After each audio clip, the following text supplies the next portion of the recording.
Welcome back to a weekly manga podcast book club series where we deep dive and explore the weekly shonen magazine series GACHIAKUTA by Urana. My name is Bruce, I am the proprietor of the White Gray Black YouTube channel, and I am joined of course by my constant co-host Gautam. Hello, hello. This week we are covering volume 15 of the series, which is chapters 122 to 130. We are getting up there. Let's start with just some quick thoughts on the volume. Gautam, why don't you start us off? So this was a kind of an unexpected volume because I anticipated we'd kind of wrap the follow kind of insecurity stuff up in like a chapter or two and then move on to like the doll festival. But we took our sweet time with it. It was the whole volume and I loved it.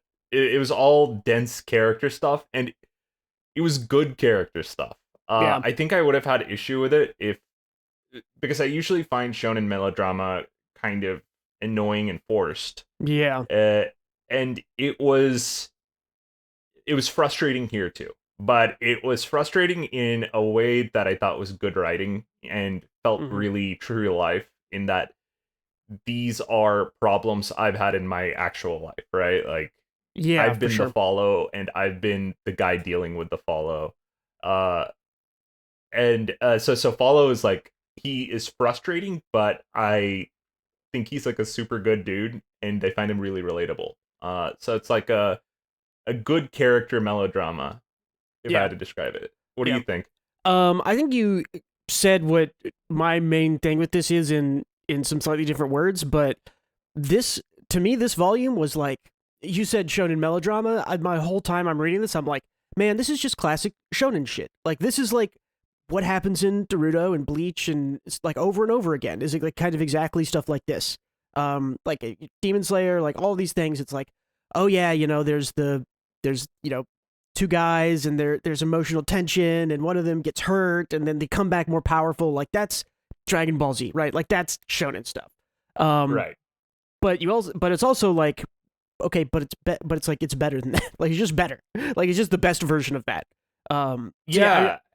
I think it's like interestingly a few layers deep on the melodrama, and I'll talk about it in the first chapter. But I'm glad you noticed it too, where it's like you're right, it's typical melodrama followed by a power up, and it works. Yeah. It works despite it all. It does, and it really just goes to show that like Urana is really, I don't know, man, like really just on kind of like that top tier of manga authors because I feel like even if this arc was even just like a little bit worse, like if it didn't quite land all the stuff that it tried to land, I easily could have looked at this and been like, that's my least favorite part, like of the whole thing. Like, it so easily could have been like, it's just so melodramatic and it just doesn't make sense. And oh yeah, the power up at the end, of course, but I'm like, just convinced she really does get people. Yeah, I think so. She has a pulse on humanity in some capacity. I think so. And I think it's interesting. We'll talk about it a little bit more, but it's interesting to me the kind of not really parallels, but like how close the kind of character arcs and character storytelling around Follow and Zanka are. They're both kind of this, I want to be better, I'm jealous of others, am I good enough, frustration with themselves kind of thing. That really tells me that like this is something she's been through in some way, because it's written in a way that's like I don't know, it feels so true, like exactly what you said, like it feels so true to life that it's like that's why the whole thing works, is that like exactly, like you've dealt with people like this, like I've been Follow also, and I've dealt with people like Follow, and it's frustrating in the way it is in the story, but it's also like, well yeah, but it's like real. It isn't frustrating and it's like I can't believe they're being this stupid. It's like, oh yeah, that's like a real, negative trait that people have. And like, and so yeah, it's great. Exactly.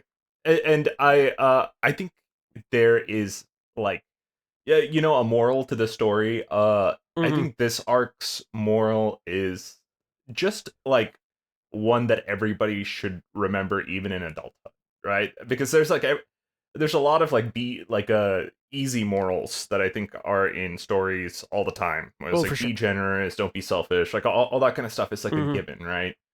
But this one I think is interesting, and we'll get into it as we get into the chapter. But and I think there's a chapter at the end, maybe second to last one, where it's Engine or somebody kind of wraps it up, or Gris maybe, like kind of wraps it up really neatly. So I think we'll talk about it there. But yeah, it's a really good thing. So cool. Yeah, let's jump in with chapter 122.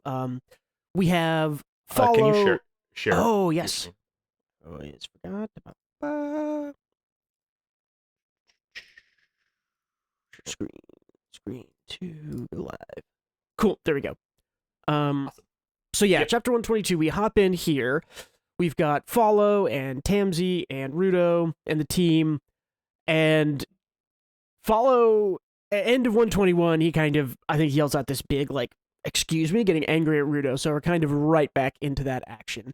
And if it's been a while for anyone else, like it has been for us since the last volume, maybe it hasn't for you, but we are in peak Follow kind of insecurity spiraling at the moment. So this is like all built up and pent up to an explosion point.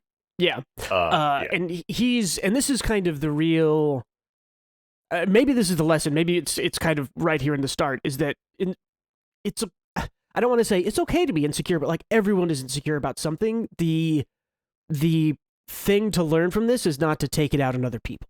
Like that, to me, is the thing to learn. And like that's exactly what Follow does, like starting out here. Also, not to like let it build up without talking about it. Yeah, that too, for sure. And like lead to an explosion like this, because it happens all the time. But exactly, yeah. Anyway. To have things bounce around in your head until they're worse than they really are in reality. So yeah. But Follow here kind of goes off on Rudo. He's like, I thought you were different. And Rudo does not get it, because Rudo is a nice little boy. And I took a lot of notes on these pages, so I'll cover these next few. So basically he's instantly like lashing out. He says, I thought you were different. I wanted you to think you were different. I made compromises. I did whatever I could to meet you where you were. I shoved aside my feelings of inferiority. I admitted to my own mistakes. I tried to look on the bright side and be positive, and it's also I could stop being such a crappy loser. He's insulting himself immediately, like page 3 here. So he's being self-deprecating, but also you would think on paper, right, that he's admitting to his own mistakes. He's trying to be optimistic. Those are like admirable things. Then why instead does it feel not admirable? It's because it's all performative. He's shoving aside his feelings of inferiority instead of addressing them, instead of thinking about them, finding like the root, or even talking to people about them. And since he doesn't know where his inferiority complex is coming from, he's faking positivity. He's faking all these other things, like accountability, all for performative reasons, instead of being true to himself and actually feeling positive things and accountability. Yeah, exactly. He still feels he's trying to fake it till he makes it, and that just doesn't work. He definitely the big thing is that he is ignoring the way he really feels. Like he's pushing aside his feelings. So which is the kind of classic, like even the like 90s early 2000s like classic psychiatrist, man on the couch, like how does that make you feel? Like he's like ignoring that part of the journey of growth and development of like, how does that make you feel? He's like, nope, it makes me feel nothing. I ignore that. I push it aside. I think it's like great writing that like one sentence at the start kind of invalidates all of the other, like I shoved aside my I shoved aside my feelings of inferiority is already the wrong thing to do. Yeah. And then the accountability and trying to be positive, that's good, right? But it's like, by saying you shoved aside my feelings and try to force this stuff, it's not coming from an earnest place. It's coming from some fake place, So anyway, that's so all of this, all to say is projection, Well, and it's definitely like the bottom panel here where he says like, it'll never get through to you, you'll never understand, you don't know what it feels like to be a part of the faceless mob. This is an interesting thing to kind of tackle in manga, because the first time we meet Follow is like chapter 4 or 5. Like he's early on in the story, and he's a part of the nameless mob for like 100 chapters. Like I think they might name drop him like once when like, I want to say when Rio is fighting, maybe the first big one, but like he's not a character really before like this thing. So it is kind of interesting that he says this, and it's like me as a reader, I kind of didn't think that Follow had anything in him. I thought he was a background character. And so this is an interesting kind of meta call out of like, hey, everybody's important here. And so now it's like, if there's a background character now in GACHIAKUTA, I'm looking at them and I'm like, they probably have a whole thing going on, which is a cool thing to realize. So I wrote something on this line too, and I completely agree with you. It's like, it's this societal condition of insecurity, right? It's like not feeling special and not seeing your own worth, because like, I think as you'll see this whole volume, comparison is like the thief of joy. Yeah. You compare yourself to other people, you don't see your own worth, and you see yourself as the side character. Yeah. Like I have a personal anecdote for this. When I was an emotional teenager, I think I was probably 15 when I would like say this, right? Whereas like I was 15, I never dated a girl. Like every teenager has insecurities and whatever. And I would always like say to myself, and I think I probably told other people a couple times, where it was like, oh yeah, like everyone else is the lead in their movie, like, and I'm like Iago in Aladdin's movie. Like I'm just like I'm like a side character, a little side character, a cameo. Like I'm not, I'm not even the main character of my own story. That was absolutely something that Iago? I said. Yes, because I thought it was funny at the time, so I was like, oh, I'm the comedic relief character. And Aladdin's like, I think Aladdin's my favorite Disney movie still. So, but like that was like a thing that I like really believed, like as an immature, like emotional person. So like even seeing this here is just like, I get it what it's like to feel like I'm not the main character even in my own story. Like I'm a side character in somebody else's story. Like I'm not, I don't even have, control over my own life. I'm, part of the faceless mob, as Follow says. Yeah. I think a lot of people feel that way just because they're not, like, validation is getting everyone's attention, like being the center of attention. But that's not the most valuable thing in the world, and that's what a lot of people and Follow here are seeing as worth it. It's like kind of societal validation for what you're doing instead of personal validation. Yeah, or for him, like we'll see in a little bit, his society is the cleaners, and so that validation would be, I work hard enough and I become a cleaner, and like that was kind of his whole thing. So yeah, exactly. Cool. Because everyone talks shit about supporters. Yeah. Well, he thinks they do. They don't. Like, he's projecting that. Do. I think he's projecting that because he kind of has the opinion that like, well, supporters aren't as cool as cleaners, so everyone else thinks they're not as cool as cleaners. When the reality is like, now everyone kind of likes all the cleaners. Like they're all very likable, and like they are not looked down on inside the story. Like maybe from outside we can be like, oh, well, the power users are cool. I think those flashbacks with the drunkards at the bar and like the old granny doing laundry talking mild shit about support, that was probably true, and it probably got to him, and he like follows the type of guy to make sweeping statements, and just because this is another character flaw of his, is he just assumes what other people are thinking and works off that assumption instead of actually talking to them and asking them. Yeah, for sure. So he just presumes that those like few cases of shit talk is just how everybody feels about supporters and about him, an improper sort of generalization of like, oh, I heard 3 shitty people say bad stuff. Everyone must think like that, and I think like that now too because of it. And so it's like a very human thing where the negatives stick out in your mind. It's like one person tells you your hat looks terrible, and 10 people give you compliments, and I'm never wearing that hat again. Yeah, it's like that. It's like it looks stupid. Yeah, exactly. Yeah, I mean this is very, like we mentioned at the start. This is very kind of true to life of a like emotionally underdeveloped person. Like this is what like a real or person who's on the path of growth, I guess, will be a more complimentary way of saying it.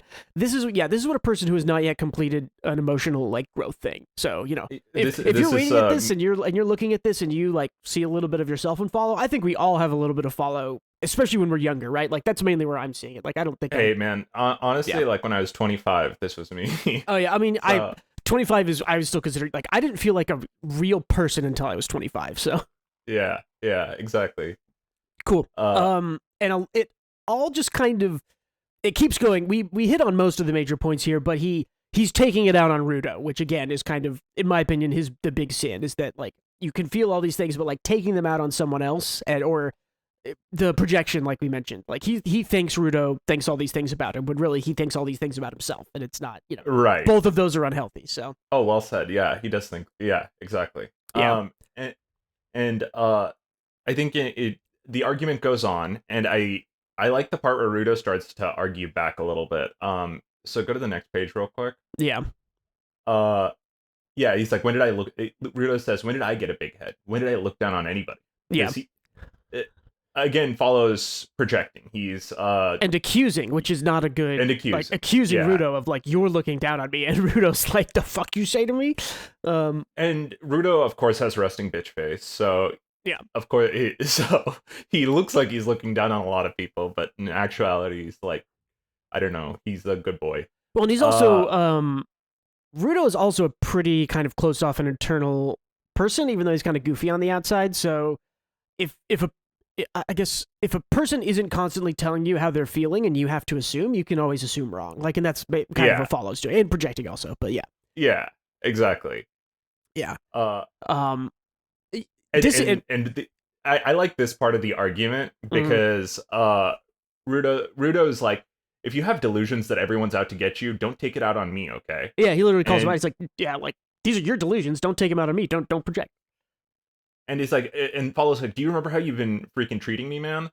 And then Rudo's like, so what did I do to you, huh? Tell me what I did. So I was asking him to cite examples. Yeah, he's like, prove it. Follow instantly doesn't have examples and says, maybe you should have learned about how to read people, huh? Yeah. Instead of having all the other cleaners do it for you. All the things you've done affected me so subtly. How did you not notice, bro? Yeah, so he doesn't have any examples. So he's like instantly like changing the subject. He got caught flat-footed there. It's also like, man, this is a great argument. This is a great written argument because literally it's Rudo being like, prove it, and the comeback is like, well, you should have. I mean, this is an argument we see in like, married.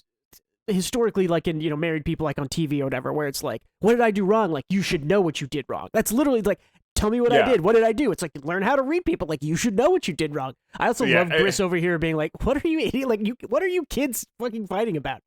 This is manga's best married couple, honestly. Yeah.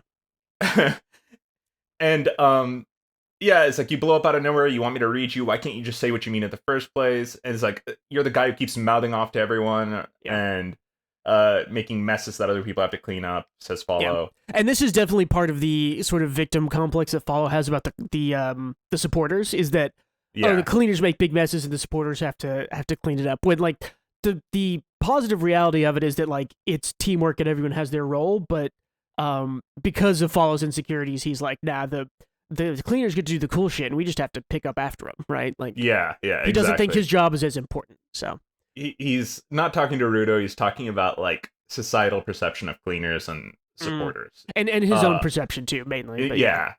Exactly. And he says, just because you have a tragic backstory, you can use your misery as a shield and all is forgiven. And Rudo's like, if anyone is using their life as a shield to lash out, it's you, Follow. And that one hit the core of the truth. And the page shows it too. I also love this, like, it's like, this is Rudo, I think, on the left, like, you're you're talking crap to me, like, bro, I didn't say anything. Like, you're tagging me, man.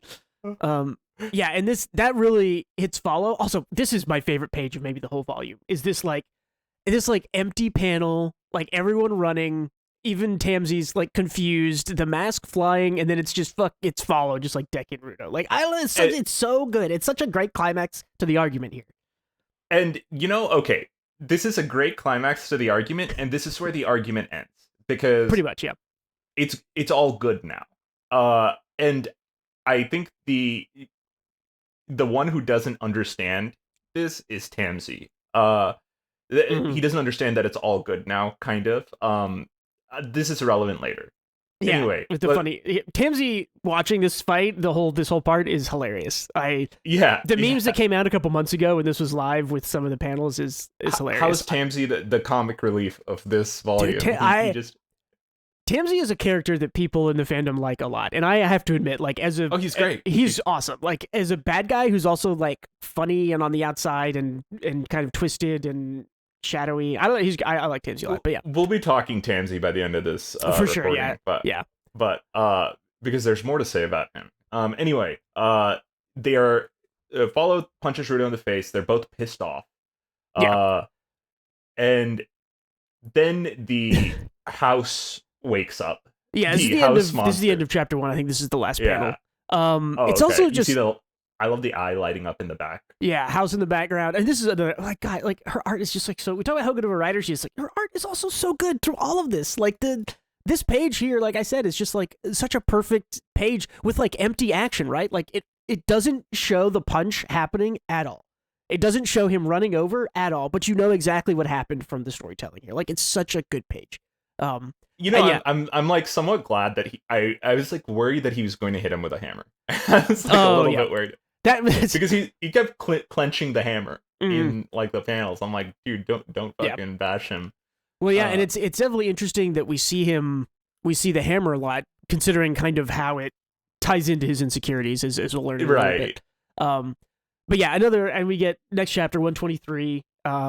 We get them follow very angry man boy over here. And everyone is just kind of like stunned at like what is happening, and then Rudo's like, okay, we're fighting. Like, and yeah, they kind of do more talk fighting here. They punch their feelings out a little bit, but it's mostly the same things we've already talked about, where they're just talking about how like the other is like amazing in their eyes, you know. Well, and follow is sad. Yeah, and follow speaks a little bit more truth here now that he's kind of more emotional. He's like my pathetic, miserable life, my stupid nobody personality. Like he's being very hard. He's being overly critical of himself, of course, but like this is what he really feels, right? He's like, I feel like I can't change a damn thing. Like I don't like if you have amazing powers, like then use them to go back to the sphere and get out of here. Like, you know. And so this is the emotional release that gets you back to logic. You know, like when the volcano explodes and then all the lava comes out, it's like back to normal now, right? It's I love how Urana like kind of represents this in the fight, where it's all illogical, emotional bullshit. Even though there's like a higher priority that they both have to take care of, like the emotions are all in the forefront. And now that it's been released, like logic has entered the chat again. Like right after this, Yeah. It's also interesting, and I think maybe you mentioned at the start, but like the comparison here of like Follow literally like tells Rudo to leave because for an insecure person, being next to somebody who's like cool and amazing makes you feel worse. Like we've probably all felt this in some degree, right? Like feeling insecure in yourself next to someone who's like, you know, oh, I think I'm pretty good at video games, and you get like schooled, and your friend is really good, and you've never played with him, and it like just started playing, right? And you're like, how? Like, what is this? Like, this makes me feel worse that you're around now doing this. So, dude, I know. So I love. Just a side note, I love this game called Guilty Gear, and I introduced it to like a few friends, and I thwomped them, of course. But like I have this one friend who hasn't played a fighting game before. Started playing Guilty Gear within a week. He was dusting me. I couldn't take a match off him. Yeah. And I was like, so, I felt the inferiority complex where I'm like, God damn it. Like, and you can play alone and be like, yeah, this is fun. I'm pretty good at this. And then they show up and you're like, okay, I guess I'm not good. Like it sucks. When they're here, I feel worse about a thing that I used to like or enjoy. But I care about this more than you. Why are you better? Yeah. I mean, like, literally exactly, that's kind of what Follows' argument is like, I've been here longer, I've been in the cleaners, I've cared about becoming a giver, and you, like, fall from the sky, immediately are a giver, you're amazing, you do all this cool stuff, you fight people, you take stuff down, you're, like, you know, born into whatever cool family you're in, I'm not going to say he has a point, but I can see Follows' point of view in that, like, Rudo just shows up and is, like, awesome and cool, and everybody loves him, and he's going out on missions, and he's doing stuff, and Follows like, I was trying to do that. Like, this is what I was aiming for, and you just showed up and did it all. Like, and I'm jealous of that, so. And I think this is, like, one of the lessons we get out of this volume is making assumptions and using too much of your perception to inform what other people are thinking instead of asking them about it. Because even in my story, I framed it in such a way that he is just a natural at this. But no, he spent hours labbing that I didn't spend labbing and training to be good at the fighting game. And that's almost always the truth. Because like in Rudo's case, it's like, well, he's been through a trauma and had a past that has informed his ability to do all these things. So it's like it isn't just he showed up and was awesome. It's like he had some fucked up stuff happen to him. So and that's like this is Follow's whole thing, and this was the reverse of what happened in Zanka's arc, where everyone just assumed he was a genius, when in actuality he was busting his ass to maintain that perception. Yeah, that's a really good comparison. Yeah. Yeah. Yeah, in any case, we can keep going. Cool. Yeah, and then the fight between these two ends here because the house is awake and it like throws a fucking 2x4 at him and like almost kills Rudo here. But again, like another like cool panel. Like it's just awesome. It's sick. It's sick. It rocks. Also the house looks like a kitty cat. For some reason, this reminds me of like. Did you ever play Banjo-Kazooie or Banjo-Tooie? No, I haven't. But okay. I know of the games. Like very much that kind of like N64. I'm a house that can talk, like Spyro, like that kind of thing. It just looks like that to me. So it does. It really does. Like a Kingdom Hearts enemy on almost. I like it. It's like a kitty cat and the chimney's a tail. Oh yeah, I can see that. Yeah, and the like the what do you call those, eaves or whatever? The like on its head. Yeah. But yeah, at this point, it's kind of Rudo's like, okay, like you need to understand now. Like I am a cleaner. I have to go stop this. By the way, it's like this top right frame. Is this like an Akira homage? Maybe? Like, because that's like a famous Akira. Yeah, that like is that Akira panel. Isn't like Is it it's like Kaneda walking over to his bike is what the panel. Oh yeah. Isn't it like the cover of? It's the cover of the volume, is what it is. Yeah. Or like the movie poster. So it's definitely it's like the movie so poster, similar. Yeah. It has to be an homage. It's definitely a little bit of that idea, if intentional or not. But yeah, so it's a cool frame either way. Yeah. It's also good. We get Follow's kind of voiceover here of like, how did things? I think he realizes basically at this point that this is the post-nut clarity. He's like, oh shit, like what the fuck did I just do? Like, how did things turn out like this? Like we're here for Rudo's first job. We got into a fight. This is like the perfect emotional release moment, because this is what happens when, because I've been the Follow where I've like blown up. I've said things I don't want to, because I usually keep a lid on everything, and like. I've been in a spot where I just like absolutely said hurtful things or whatever, and then like 20 seconds after, just like Follow here, I'm just like, why did I say any of that? You know, like what, like why didn't I put a lid on my emotions better? You know, stuff like that. It's like, how did we even get here? For sure. I had a lot of this with my brother growing up, right? It's like, because you always fight with your brother, you know, if you've got one. And so it's like, you know, we would fight and do all this bad stuff, and then we would be over and it would be like, okay, well, we both have to sit in the same room and play video games now, so right. And none of what we said was actually like, it didn't really matter that much, right? It's a point of pride thing, and I love that the emotional blowout ends with this post-nut clarity, for lack of a better term, where Follow's just like, oh shit, I regret everything. Yeah, it's also interesting on this next page here, the artistic representation of sort of Follow being drawn extra dark, like shade extra dark, and everything kind of more gray in the background. He's like he's separating himself from what's going on, and then we see here it's like there's no background basically drawn here, and he just kind of collapses, and he's just like, oh fuck, like I kind of saw that as that he had lost perspective, and he's like regaining it now. He's seeing now that he lost perspective on things. I think it's it's definitely sort of a flow. He's definitely like realizing it here, and then it's sort of like, oh, like he's really out of it, and then he's like, okay, gotta lock the fuck in. Like, I'm sorry. Like, yeah, I think it also kind of represents his outlook on the world, you know, becoming clearer in this moment. Yeah, all good stuff. It's great, yeah. Follow apologizes and makes up for it by doing kind of like a suicide mission type plan, where he collapses a pillar behind him on top of the house that is charging him. Yeah. And the pillar falls on the house, squashing it, and the house, but he gets knocked off the cliff. Yeah. It's also, I mean, he says here, he's like, Rudo, he's like, next time, he's like, I won't mess up, I promise. Which this is like the character growth moment for Follow, which is important for the things that are about to happen. Is that here he has kind of realized, like, this is not who I want to be. I shouldn't have done all that. That was bad. And he promises to be different in the future, which I think is important, right? Is to not only say,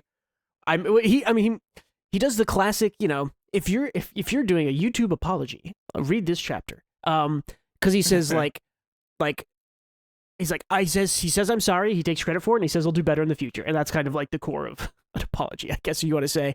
And then he gets a dog and works out. He goes to the gym. Exactly. In yeah. his flashback. Take a break, taking some time off. But yeah, he does a cool move too. He's like knocks down a pillar with the hammer. And like you said, yeah, squishes the thing. And gets knocked off. And this is the end, I think, of this second chapter. As we see Follow like collapse, like on like the edge, bleeding out on the edge of a cliff. Yeah. like death's door type stuff. And his hammer's dangling over the cliff. He uses his like last bit of strength to pull the hammer over to his side of the cliff, so he doesn't drop it off the cliff on him. Yeah. This is the start, I think, of 124, I want to say. Yeah, here we go. Yeah. He pulls it up, 124, me too. And he, like, has his hand on his side, and it's like, it's bad. There's blood. And then... this is more so to represent, the hammer pull, of course, is just to represent that it's more important to him than his life, because the hammer represents his dream. Yeah, and himself. Sure. You know? Yeah, and his aspirations. Yeah. And I do think that him saying, next time I won't mess up, means that, you know, he realized he messed up, but he's still not giving up on that dream, which is which will come to fruition here. And then it's flashback time. Kind of a quicker flashback, but a good one, I think. It pretty quickly kind of cycles through like Follow and this girl who he's friends with, and this other guy who is basically the, you know, if Follow is you, this other guy is your friend who is good at Guilty Gear. He's the guy who shows up and so this is like an interesting flashback that pissed me off because it's so relatable. Yeah. It's like well done. Anyway, like the girl like comes out in the toxic snow. They want to just see the snow. The parents don't allow them.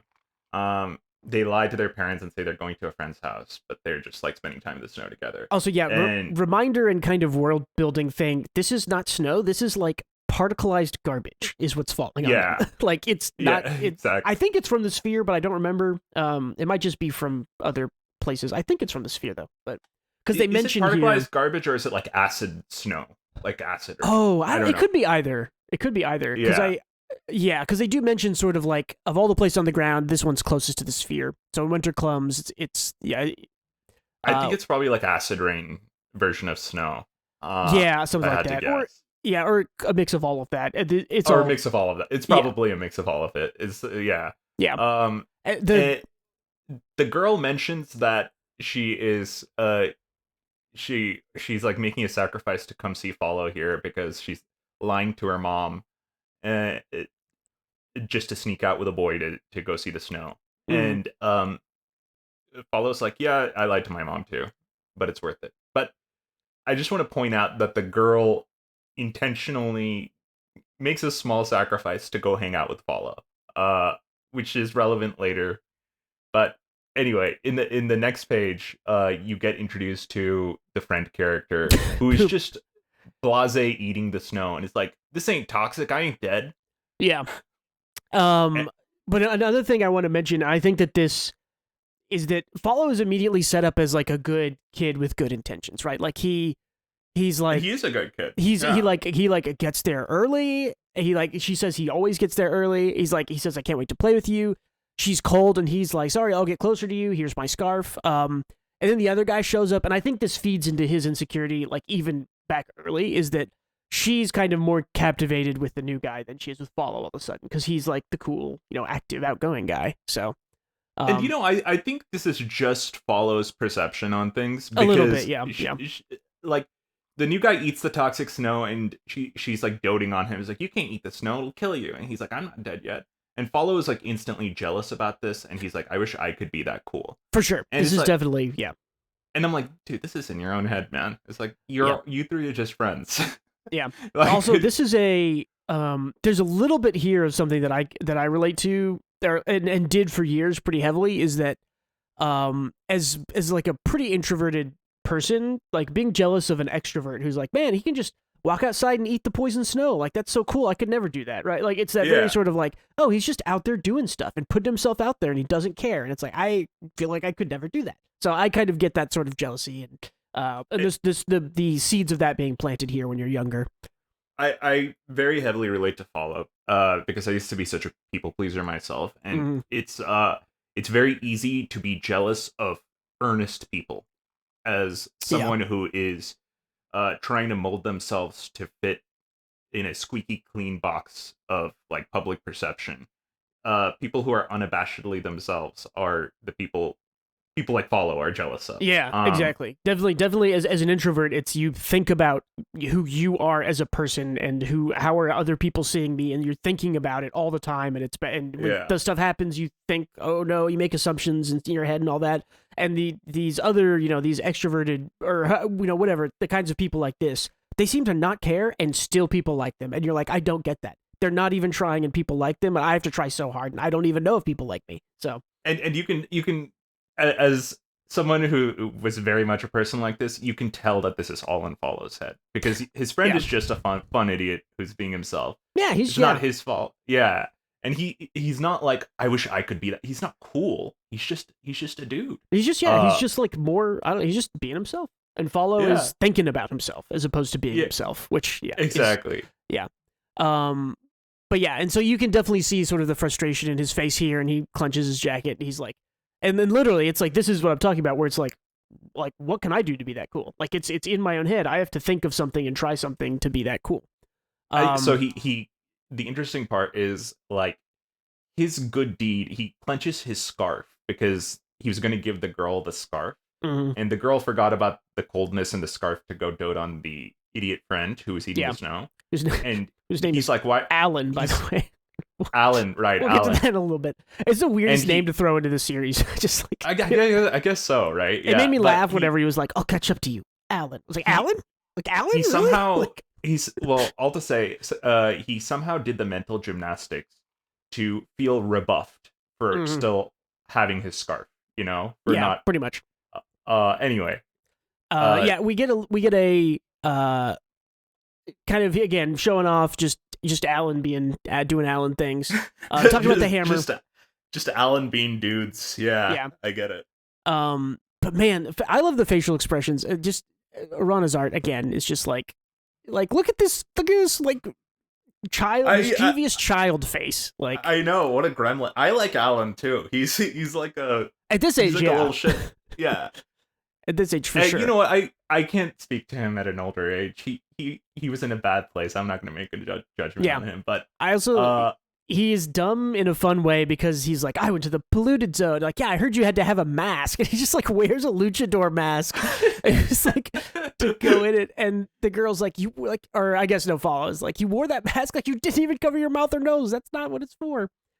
And he pissed his pants, and he just admits that he pissed his pants. Yeah, like Alan is a very specific kind of dude, and he's like a good dude to be around as long as he doesn't get himself killed. But it's also, it's also very interesting in that Alan is just like telling the truth here, like, and he is being dumb and telling the truth about what's going on, and the other two, like following the girl, both are like, this is so cool, like this is cool. I mean, they're kids, but also it's like, not really. Like, if you reflect on it honestly, it's like that guy was being dumb, and he almost died, and if the cleaners hadn't showed up. Also, this is the panel where I was thinking like. Part of me wants to say like, oh, these guys are probably, like just generic cleaners that are put in, but after Follows, like, was a background character. Now I'm like, oh, are these people important? Like, this is a cool weapon, like the scythe. The scythe, yeah. And I guess that one was a butcher. This one was like a crop harvester or something. Or something, yeah. I was trying to see if it was like, because you might have a tool that could manifest as a scythe when it was something else. So it's kind of hard to tell what they are. But yeah, this definitely does look like or maybe it's is there somebody who uses something like this in Soul Eater? Because the scythe is making me think of Soul Eater, since Urana worked with Okubo. Not a meat cleaver. There's no meat cleaver in Soul Eater, but there was a scythe. That was Soul. The scythe for sure. That was Soul. Yeah. Yeah. But yeah, no, it was I think Alan is very much like Rudo Rudo is not nearly as dumb. Don't get me wrong, but He they're is pretty both dumb. very. He's dumb, but not Yeah. this dumb. True. And he's incredibly earnest, just like Alan was, which is why he's like a parallel in the flashback. Rudo's like that's why Rudo got the insecurities taken out on him, because he represents what Alan used to be to follow. Oh, for sure. It's definitely a thing that, like, Alan was the focus of Follow's insecurity for a long time, and then he left to join the Cleaners, and I think for a while he was probably okay, because there wasn't really anyone to, like, that he was, it was all the people who were already there, and then he was maybe, like, he's probably, like, the newest recruit before Rudo, I think. And you remember when you mentioned feeling like a side character in your own life, right? Mm, This is like Follow's flashback, and he perceives Alan to be the main character in his own flashback, right? yeah, for sure. That's it's very true to life. Yeah. We got Alan here holding the hammer saying, I'm going to be a giver and join the Cleaners. And she's like, hey, don't leave me out of this. And like, what can I do to reach his level? What can I do to be that awesome? He's like, that's what I want, to be awesome somehow. There's got to be something I can do. This is Follow, kind of. And again, we see a lot of them just sort of like they're playing together. It's like, good, honest kid stuff.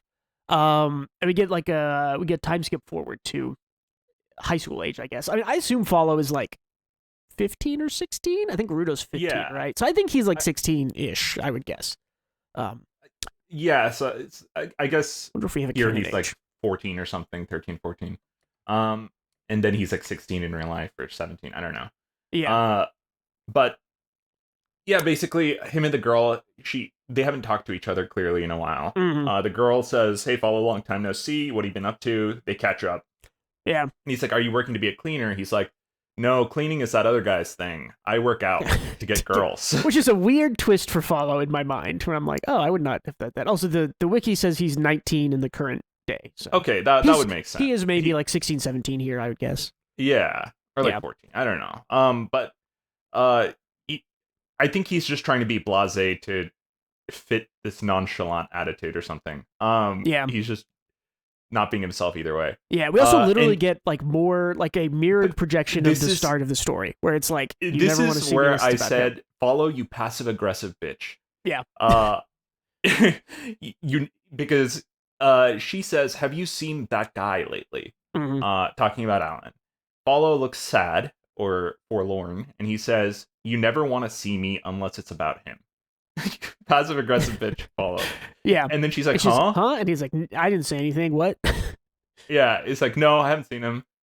Yeah, you're so passive aggressive. It's so relatable because I've had those same thoughts. I've probably even vocalized them a few times in my life. It's always passive aggressive. It's not fair. That girl is not the problem here. Yeah, that's true. Yeah. Definitely. So an alarm goes off that there's a trash beast in town. And Follow again shows that like at his core he is actually a good guy. He's like, I'm gonna keep you safe. Like, come with me. Like we'll get somewhere safe together.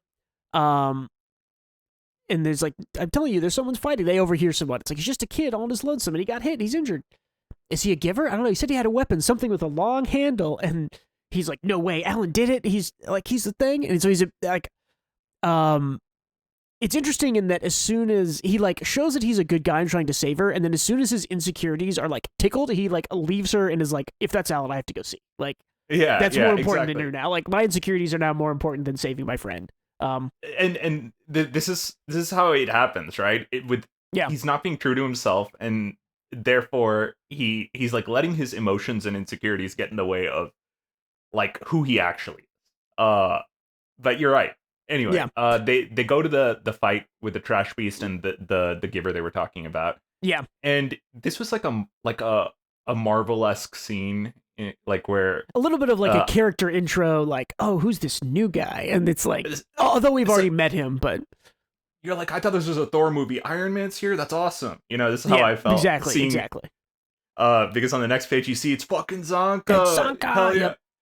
Dude, I think Zonka is just my favorite character because he hypes me up every single time he's on screen. I think Urana maybe did the best job with Zonka of any character because I just always root for the guy. I love seeing him on the page. Something about the like like underdog characters are always easy to root for, and I think it's even better in that Zanka is like he knows he's the most underdog, and he works the hardest to overcome it. And there's like something that I just have like almost never seen that where someone's like, I mean, it's like a Rocky, right? Like I think this is what makes Rocky compelling, right? Like he's the underdog, he knows it, and he works his ass off. I think he still loses in Rocky. I haven't seen it, but Zanka still loses. That's why. That's what makes, and it's still compelling. Yeah, exactly. But yeah, we learn. Yeah, so Zanka pops off like he's with team. Cool monster. Yeah, the other team with Santa, but oh no, he's making a joke about this being like a reindeer. It's like, I hate to break it to Santa, but he'll be giving out gifts on foot this year. Yeah. That's what I was thinking, because there's Dear Santa is a character in this series. Santa. Yeah. But yeah, we get a cool little fight. He doesn't need I like that he like puts the curved part of his staff, like this end part of his staff, on the thing's neck and like spins around it and cuts the whole neck off. It's so sick. It's so sick. Yeah. Also, God, okay, it's about to get really funny because Injin's going to show up and he's hilarious here. Yeah. Oh, he's like, nice work. And we kind of get a timeline placement for this of like, okay, this is right after Zanka has joined, or like fairly recently. It's like a freshly minted giver, already using that vital instrument like a pro. It's like all your hard work at the training academy is really paying off, Zanka. And he looks like a proud father. I like that Gris is here also again. It's like, hey, we're supposed to just be observing. It's like, not only do you clean up a trash beast, but you make the trainee do it. Like when Seimu finds out, it's like, whatever she does to you, it's not my fault. It's like, come on, you saw it. The kid cleaned up that ginormous trash beast all by himself. Our Zanka's totally a fully fledged cleaner now. Dude, Engine is that dad at the soccer game that's just too loud. Even though he's like being very supportive, you're just like, dude, calm down a little bit. I love that. Sure. I love that energy. Also, this face of like, Engine talked me up. Like he's like, woo! It's like, you're scaring me. God, the facial expressions are so good. It's here's more things feeding into Follow's insecurities, which is why this is such a good flashback. Is that it like shows us step by step how like every single thing that fed into his insecurity to get him to the moment that he's like yelling at Rudo at the start of this volume. They're like, oh, the kid who beat the trash beast is a trainee. Like, oh, a trainee beat that monster. It's like, wow. And they're like giving him all this stuff, and he's just sort of like, I want to be that cool. But also like he realizes like, oh, like it wasn't Alan. Like I thought it was, but it wasn't. It was somebody else. And this is his like fatal flaw that he admits out loud and then moves past. It's like, I just assumed. I jumped to conclusions. Mm-hmm.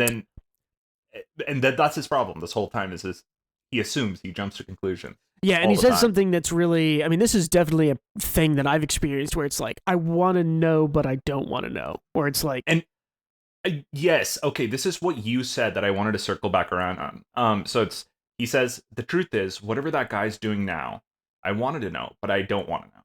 And then on the next page, he clarifies a little bit. If I saw him again, after he'd gotten even further ahead, then I'd see the disparity. I know how much better he is than me. With him gone, I didn't have to panic about the widening gap between us. I'd become dependent on the sense of relief that gave me. Yeah. Yeah, so it's like him telling Rudo to leave, right? So he can go back to feeling like he's okay without feeling like he's falling behind. Exactly. I mean, it's literally it's literally the guilty gear friend being better than, like, if you don't play with him, you don't have to feel that inferiority because he's not around. So exactly. Yeah. That is it's completely analogous, and yeah, it's just this is why we like Follow so much, despite ragging on him this whole time. It's not ragging on him, honestly. It's just I mean, he's in the midst of character growth, and we were talking about what will be the past for him soon. So yeah. But yeah, it does show even through all this flashback, it's easy to show that someone has flaws. It's hard to show that they have flaws on top of a good core, which is I think the thing about Follow that really like actually lands for me is that he also says here he's like but like seeing how hard he tried to encourage me, like that's a fact too.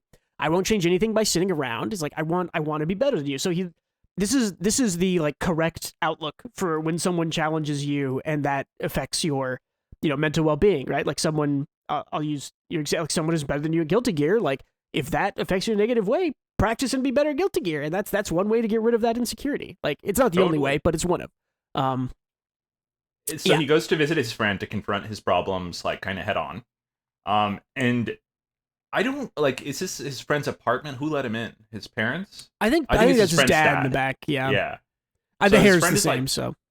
His friend gave up on the dream. He's clearly depressed because there's like junk food and wrappers and all that shit all over his house, and it's a dark room.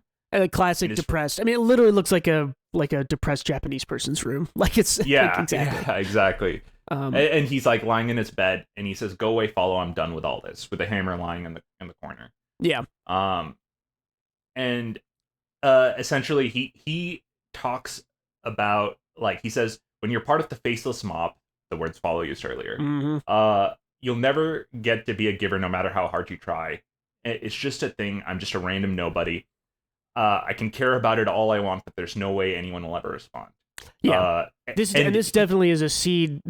When like Alan's saying this to follow, when you're part of the faceless mob, you'll never be a giver. Like that follows him through this volume and the past volume. Like that is still with him to this day. Because he put this dude up on a pedestal and made it his standard for like what he aspires to beat or be, you know?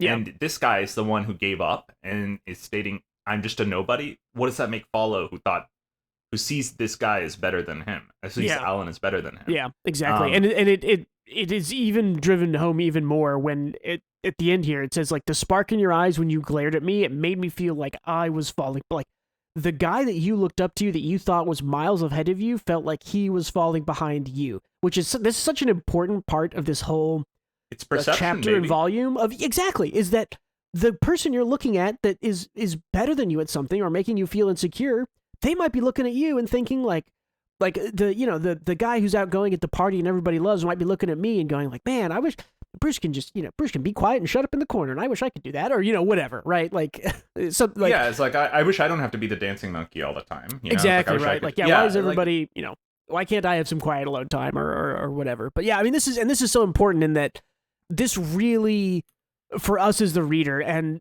Follow, I think, doesn't really get what this means right now.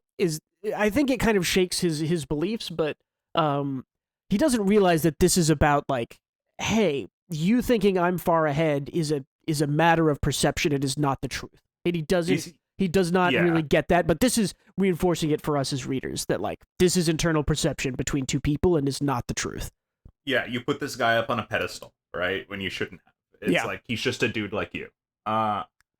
It's just good shit. Anyway, the guy is depressed. He gave up on his dreams, and he says, take this. It's like, go be a cleaner for yourself, for all I care. Take this piece of junk with you and get lost. And gives Follow the hammer.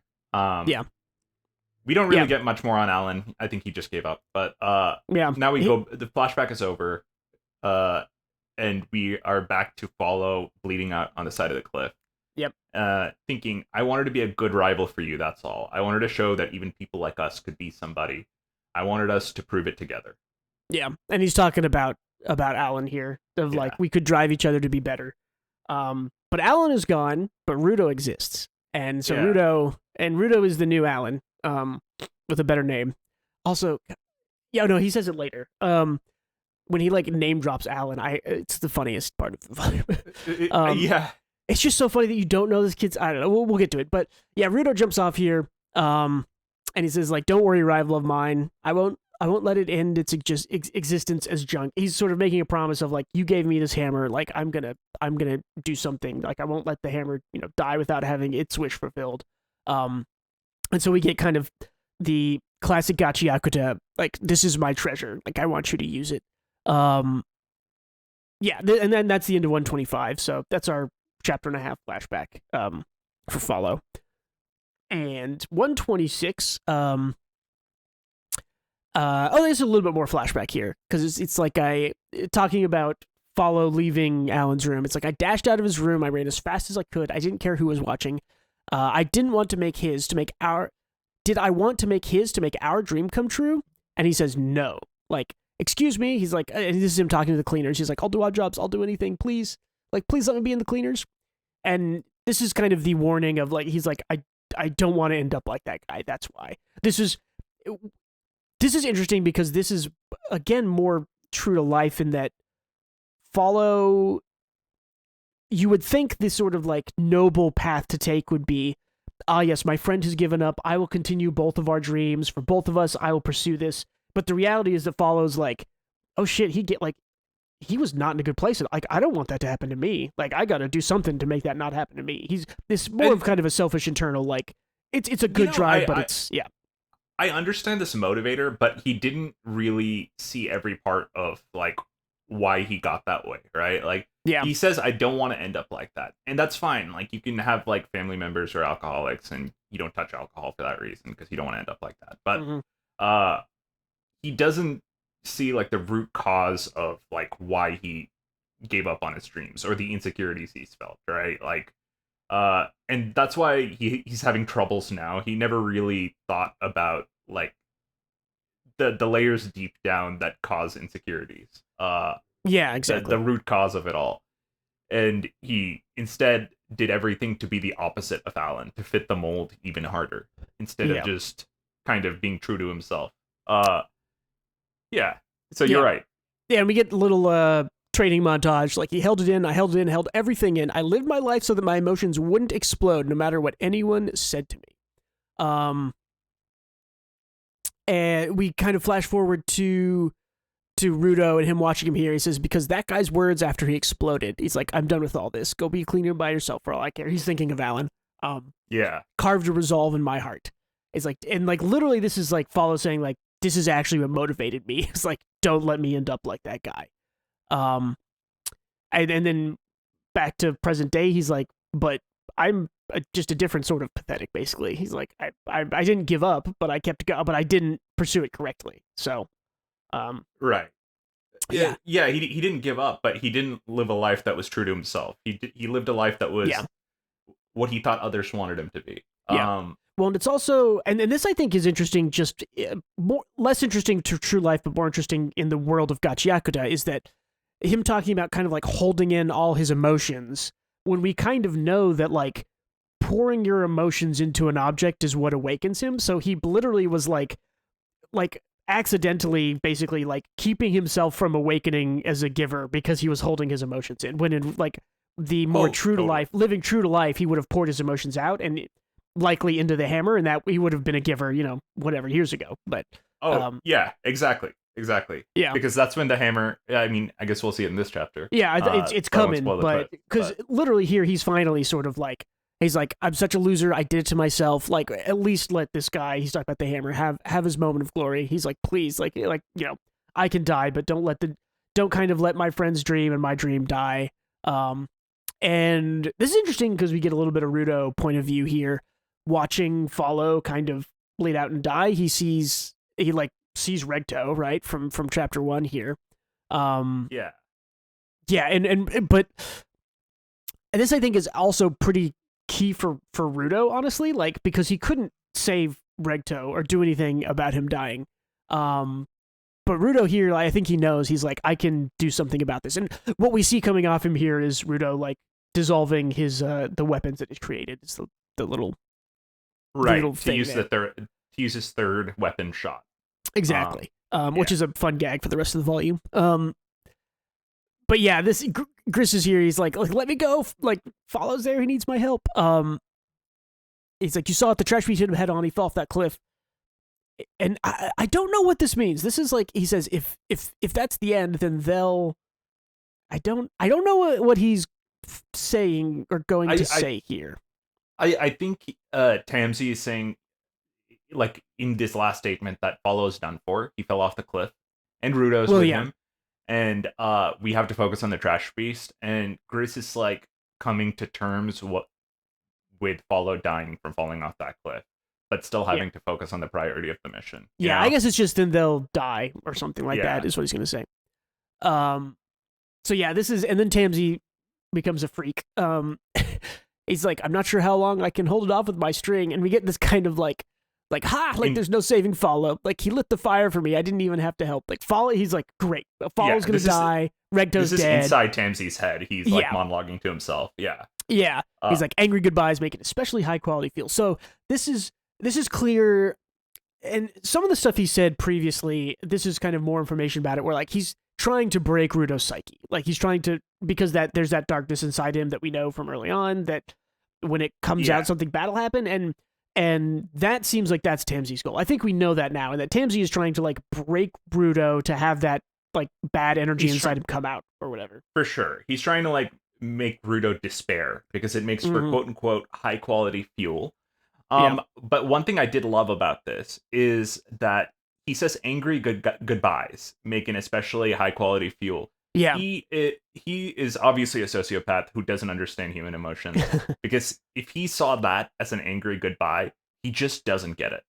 And I think this is a character flaw we see in Tamsi, is that he doesn't get people's emotions to the same capacity. Not quite, yeah. Well, and he definitely, it's definitely interesting because, I mean, we have a lot more information as readers, obviously, so we can kind of see the internal monologue, and even so, the last thing that Tamsi saw was like Follow knocked a pillow over and got knocked off, and Rudo jumped after him, and so he thinks that they're still mad at each other. He saw the apology. He saw the apology too, though. That's right? true. He did see the him saying he's sorry and stuff. So yeah, that's definitely true. So I think it's just that Tamsi doesn't like he's not as emotionally nuanced. He is like a psychopath torturer guy, right? He's definitely, I was gonna say he's definitely like focused on the negative emotion parts, and so when something good and positive happens, he ignores it or doesn't get it or something. So exactly. Yeah. And we see, this is Tamsi voiceover as we see Rudo's stuff go away. He's like, now allow me to show you the guilt-stricken burning executioner dancing in the flames. Good line. Yeah. And so he expects Rudo to come back stricken with guilt over Follow's death. And have some kind of emotional outburst. Like, have some kind of breakdown. Yeah. And then the Trash Beast house explodes violently. Tamsi has a weird face in it. The funniest face. He's so good. What a weird guy. The faces are so good. And we get it's so good, the popcorn. The smoke kind of starts to clear, this crunch. I like that it's like stoked is what's written on the popcorn here. And he's like, what? And we get it's Follow. He's like at least, and we get a very 1 minute ago flashback. It's like, at least let this guy have his moment of glory, please. And Follow Rudo doesn't take the hammer. He like puts his hand on. He's like, hey, wipe that smile off your face. He's like, I know that look. When people make that face, they're not telling the truth. Which is again interesting because he compares that face to Regto, and so I want to like go back to chapter 1 and be like, oh, what does Rudo know that Regto is lying about? But yeah, it's like, stop acting like you've given up. You don't get to decide that this is over. I'm still pissed off at you. If you're gonna blow up at people, then do it. Go all the way. He's literally telling him like, hey, like, embrace your emotions, let them all out. This is what a giver does. They let their emotions go. And he said he's not telling the truth, right? What does your heart want? Yeah, it's all apt. It's all everything. It's everything we've been talking about, but Rudo summarized it perfectly. Right? Yeah, literally. Tell the truth. Be true to yourself. Like, what does your heart want? And we see here that, because the first time we kind of got a hint about Follow being malicious in some way was he went into Rudo's room and saw this board that he set up. And part of it was also him like trying to give him a new thing, and he got mad at it. But this is like the board. Right. The board in Rudo's room of the things that he wanted to do, and he's like, to-do list. It's like, find the killer, get stronger, go back to the sphere.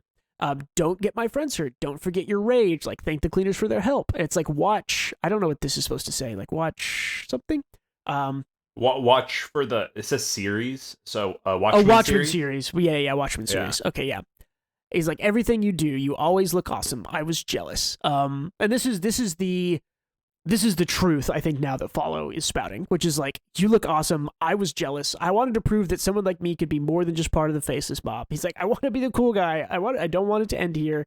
And this is, we do see Rudo here sort of grab his jacket, and there is some magic coming off of him here. And he's like, Follow, like, get up. And we get one of the coolest ending panels of any chapter ever. It's like, you aren't done yet. Yeah. And he's just fucking, it's cool.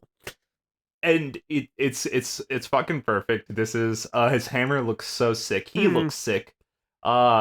This is very much a shonen. This is a shonen shit, power friendship. Yeah, shonen power friendship. But it works. It felt earned. Of course, it's a Deus Ex Machina. Of course it is. But yeah, it's shonen, and also it's badass as hell. So I'm here for it. No, this is like, well, and this is the reason why this feels so good and so cool to me is that it is so well informed and the growth is there and it all makes sense. And so like, and I've mentioned this before on, maybe not on this podcast, but on one at some point, in that if you can tie a action climax to an emotional climax, like that will be better than having one and then the other, kind of one after each other. And this is literally the page before, I don't want it to end. The page after, it's perfect. Cool hammer from an explosion, and he like it's so well, and it is literally just a shonen power up of like, I'm fulfilling my dreams. I am powerful now. Like, yes, time to fight. Like, it doesn't matter because it happens in every fucking shonen. Yeah, even the ones you love, and also it is so well earned. How can you hate it? Yeah, for sure. Yeah. So good. Next chapter. This is the really funny Tamsi part. He's like, oh, that's strange. Like, I was expecting Rudo to go berserk. It's like, so why are there two of them standing there? It's like, and Follow's hand is like, Rudo must have used his powers. It's like, no, he didn't. Because it says Follow on the hammer here. So yeah. I wasn't able to read that. Okay, that makes sense. Follow. It's a little weird, but yeah, it definitely says Follow there. Yeah, chapter 127, Explosion Reprise. Yeah, we get, Rudo, I said such terrible things to you. And Tamsi like does like a battle report. It's like, oh, he's wounded. Like, anybody can see that it's utterly impossible to battle with the giant hammer. So it's like, if Rudo didn't do a damn thing, then how is he moving? Sorry, go ahead. I was gonna say, like, Follow keeps kind of apologizing and narrating his character growth. It's like, you confronted me head on, made me the guy I wanted to be. Thank you. And Tamsi's like, oh, did Rudo's words and actions actually give Follow strength? It's like the power of friendship. Like, ew, that's not what I'm looking for. I love this meta joke where Urana was like, yeah, this is a shonen power up. Fucking deal with it. It's awesome. It's like if you don't like this, you are Tamsi, who's the bad guy. You are Tamsi, exactly. But yeah, we get some action stuff. He followed, like, he hits some stuff back baseball style. Uses his hammer that has like a shield on it because he's part of kind of what Rudo I think points out a little bit later is that, like, hey, you always like were thinking about other people and getting people safe when I couldn't think about that kinds of stuff even here. So yeah, the hammer worked as a shield. Yeah. I lived my whole life worrying about what other people think. I didn't want to end up like that guy, so I held it in, I let it build, I smothered my real feelings, I kept making excuses and letting myself think I had smoothed everything over nice and pretty. I am such an idiot. I was only using that guy as an excuse to keep running away from anything that might get me dirty. Again, it's sort of like distance yourself from the things that make you feel insecure instead of figuring out why or fixing them or whatever. Yeah, and you never make it through this life squeaky clean. Exactly. I love that. He says, but, I'm done. I won't run anymore. Again, badass, like, just big hammer guy. He's like, I swear I'll outdo myself. This is where he kind of ties a little bit into, I think, Zanka and stuff, where he's like, I'm going to be, I have to try. I'm going to be the best I can. And it's like it's perfect progression because he was always using somebody else as a motivating factor, right? Like, right. This exactly. guy is my motivating factor. It's external like, motivation. No, yeah. Now he's like, he's been real with himself, so he has internal motivation. Mm-hmm. That's awesome. Yeah, and we get something that Engine told to Rudo a while ago. It's like, Vital Instrument's power is based on experience and ideology. If you want to be a giver, you need to confront both your object and yourself. This hammer has seen all of our weakness, his and mine. That's how I know how to use you. Like, holding the stress, let it build. And it's cool that now it's like, oh, his hammer is like the bide ability from Pokemon, where it's like, take damage for 5 turns and send it all back. Yeah. Which is cool. It's like, and it even shows like the little canister on the back is like filling up with energy. It's like, and what happens next? It's like a great weapon because it's like, it's so thematically on point because it has the shield to show that Follow cares more about other people and protecting people. But also it's like his whole emotional climax, this arc, is represented in the hammer itself. Yeah. Like his whole bottling everything up and it exploding. Yeah. That's so cool. Well, and the thing is that he hasn't let it explode. So like him learning to let it explode gives him the hammer, which takes damage and then explodes big at the end. Which is like, yeah, again, it's this thematic. Yeah, it's exactly what you said. It's the like a thematic weapon for a thematic boy. Yeah. We get the what Rudo told him, like, if you're gonna blow up at people, then do it. Go all the way. I don't know. It's just sick. And he kind of sees the journey of Alan. Goes all serious. It's like, I'm going on ahead. I'm sorry, this is the fun. I laughed at this the first time I read it. I was like, what? Yeah, his name is being Alan. Because everyone else's name is like this. It doesn't sound as weird to you guys because we've been saying Alan, but they have kept his name omitted until this moment. Yes. And it's only weird because it's like it's a big reveal. It's such a normal American name. And it's like the most stock standard name compared to all like the fantabulous names that everyone else has. Exactly. Like, let's go through the names that people have had in this series that I can't even remember. There's like, hello, my name is Norde. Hello, my name is Zodal, and like, and Engine and Ruda, and this guy Alan. Like, yeah. Also, I can't not think about. Do you remember? God, like 15 years ago, probably now. People would do like voiceovers of animals, like from the things. There's one with this little gopher, and he's yelling, and he's just yelling, Alan, Alan, Alan. I don't know what you're doing. I'm gonna find it and send it to you. Hold on. Wait, send it to me after this. Funny talking animals. It's just a gopher yelling Alan. So anyways, that's what this makes me think of. But he goes all out, gets the big hit. I like that Rudo's just like, hell yeah, buddy, like, get it.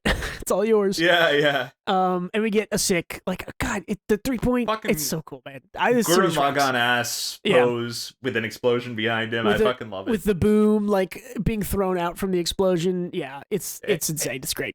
Hey, you know what? If he didn't feel like a main character before, he got a Gurren Lagann moment. That is the most main character shit you could have. He got a hype reveal, like a smoke reveal of him with his weapon, which is badass, and he ended the chapter with this. So yeah, it's pretty sick.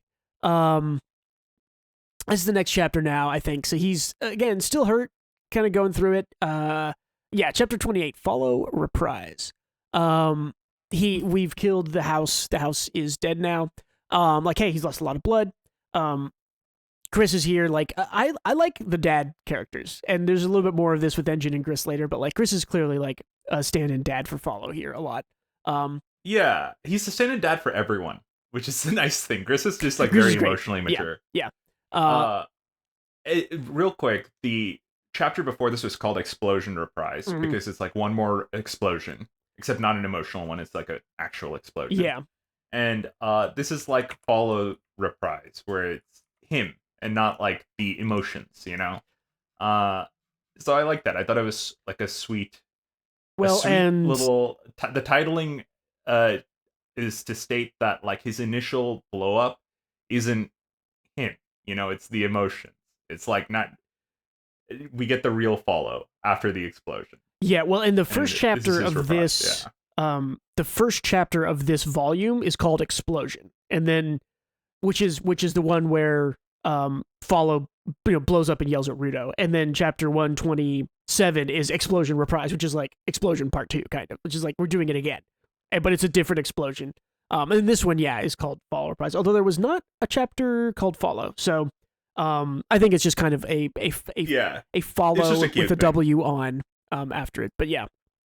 And again, Follow still kind of is still dealing and struggling and growing, which I think is cool. He's like, I made a mess. Like, I don't know if it's okay for me to be happy right now, but I am happy that I'm a giver. So, Follow is also like one of these people that he is like thinking about everybody. So he feels immense guilt whenever he causes a stir. Yeah, which is his positive, which is like his good trait that a lot of people point out. He thinks about other people. It's a really great trait.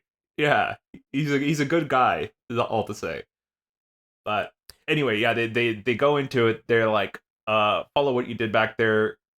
You didn't want any of the villagers to get caught up in the explosions. He's talking, like, Rudo's basically talking about what you mentioned, where Follow's actions were both like efficient but intended to protect people and minimize damage. Yeah, well, and it's also another good example of the thing that Follow had with Alan, where Alan was like, I felt like you were amazing when you felt like I was amazing. And Rudo here's doing the same thing, right? Where it's follows like, you're so cool, you're so great, I hate you because I want to be you, and Rudo's like, you took care of other people, you led the fight away, these are things that I can't think about, you're cool for, like, you're cooler than I am for knowing about how to do all this, I don't know how to do that, I wish I was more like you. So it's a neat, like, kind of double follow-up, mirroring reinforcement there. So I just like to point out my note during Follow's flashback a few chapters ago. I just wrote, everybody loves you, bro, how can you not see that? Yeah, it's all in your head. Yeah, for sure. People love this guy. They all see his good spots. He's the only one who can't see them. Yeah, and we get good stuff. Rudo here being like, you were awesome. He's like, I'm still no good. Yeah, this is what I was saying. Like, I'm still no good at seeing little details or how people feel. So from now on, before you explode, you better, like, I hope you'll speak up, like, say something. And we get the power of friendship fist bump, which is sick. Again, this is a great, like, look, this panel has more detail than most. Like, and it's a great, like, this is a great. And it's an important moment. So this is the end. Like, this is the end, really, of this story. Is like, we started with them kind of fighting and being mad, and it ends with like a fist bump and the character growth that's happened, and it's great. Like, it's fucking awesome. Like, this series rocks. And Rudo made his first proper friend. And so did Follow. Yeah. Well, does Amo maybe first friend, but I mean, they're all friends. That's true. I mean, like, he really is friends with everybody, but they're also coworkers. This one is true. A more official friendship, if you ask me. For sure, yeah. And they make it kind of more official later. Tamsy's still here being a weirdo. It's like, there's a little thing that bothers me. It's like, Rudo, it's like, why didn't you use your powers again? It's like, you could have changed one more object into a weapon, but you didn't. It's like, I know I gave you some advice along the lines of, there might be a trash piece lurking somewhere, so be careful. But he was like, it was pretty dicey. Why didn't you do it? And Tamsy's like, I'm not trying to accuse you. And Rudo's like, I tried, but I couldn't. Real quick, note during Tamsy's accusation, the other supporter girl takes notice. Yeah, here. she there's a couple of moments, I guess starting now, that she is kind of like noticing what Tamsy is doing. So she's another person who's like, that's a background character who I think is going to be really important after the stuff she does in this volume. So yeah, and it's especially how we're not noticing that, like, it's easy not to notice some background characters. Yeah, I mean, she shows up here too, like speech. Laughing. Maybe she has a crush on Follow. Maybe that's what we're looking at. But she actually shows up a couple of times. Yeah, I'm not going to click through all of them, but she definitely shows up a couple times back in the other chapter. She is like noticing things. But yeah, Rudo says, like, I couldn't make another weapon. He's like, my nose started bleeding like when I used my powers a fourth time. And this is where the goofs start. I love this. Gris is like, wait, does that mean your third use was on? It's like, when you turn off the power, the objects you disintegrate, right? I love this. It's like, I didn't use them, I didn't. It's like, Rudo, don't turn off your powers. It's like, I didn't use them. It's like, am I going to disintegrate? It's like, am I going to disintegrate? Yeah, we skip back to Cleaner HQ here. Same as like, he's fine. Rudo did not weaponize Follow. And everyone's like, oh, what a relief. He's like, I told you I didn't do anything. It's like, yeah. Just more goofs stating that Follow won't disintegrate, but essentially what they get into is that Rudo was the trigger for the transformation, kind of like they recognized like Rudo's energy inside Follow, and they've never seen that before. Anima is used to awaken objects, not humans. Yeah. But how Simo describes it is, it's kind of like jump starting a car battery, right? Where give it a spark and then it works. And Follow is that car battery where he just needed a little bit of stimulus in that regard, and his energy did the rest. His energy did the rest, exactly. But it's also interesting because they definitely say, like, hey, Anima can't be transferred from human to human. That's not a thing we've ever seen done, and Rudo does it, which is, again, like, he used it to help Follow's awakening. Does that mean I am going to disintegrate? Like, Gris is always like, Rudo, whatever you do not turn off your powers. Follower already had the foundation. It's just the catalyst. Samu here, she is like, I've never seen anything like it. A human sending anima to another human. And they're like, doesn't Aisha do that? It's like, Aisha's power converts electricity into life force. She's not actually sending her anima into anyone. Humans pretty much only transmit their anima when creating a vital instrument. Okay, and this is, I don't know what to think of all of this, but a lot of stuff kind of happens here pretty quick. There's so the boss shows up. he looks shook. He looks scared, alarmed. yeah, or concerned or something. Yeah, he has like a face of like alarmed going on. Anyway, nobody knew the boss was there. He's suddenly there, and he says, "Follow, you used your powers without taking your gloves off." Yeah, use your powers with your gloves still on. And Follow's like, "Yeah, yes, sir." And that makes him look really concerned. Yeah, the boss looks even more shook, and then says, "I'm glad you're all right. Good work, everyone," and leaves. And it shows his gloves here too. Yeah. Oh, good call. And he's always worn gloves, and I think we see him put on the gloves one time in the past. I think I remember someone mentioning that when I looked at the chapter discussions. So something about him. Also, I mean, this guy's Kuro, right? We're like 99% sure, and Kuro has the weird glove thing. So I don't know if this guy's Kuro, but he might.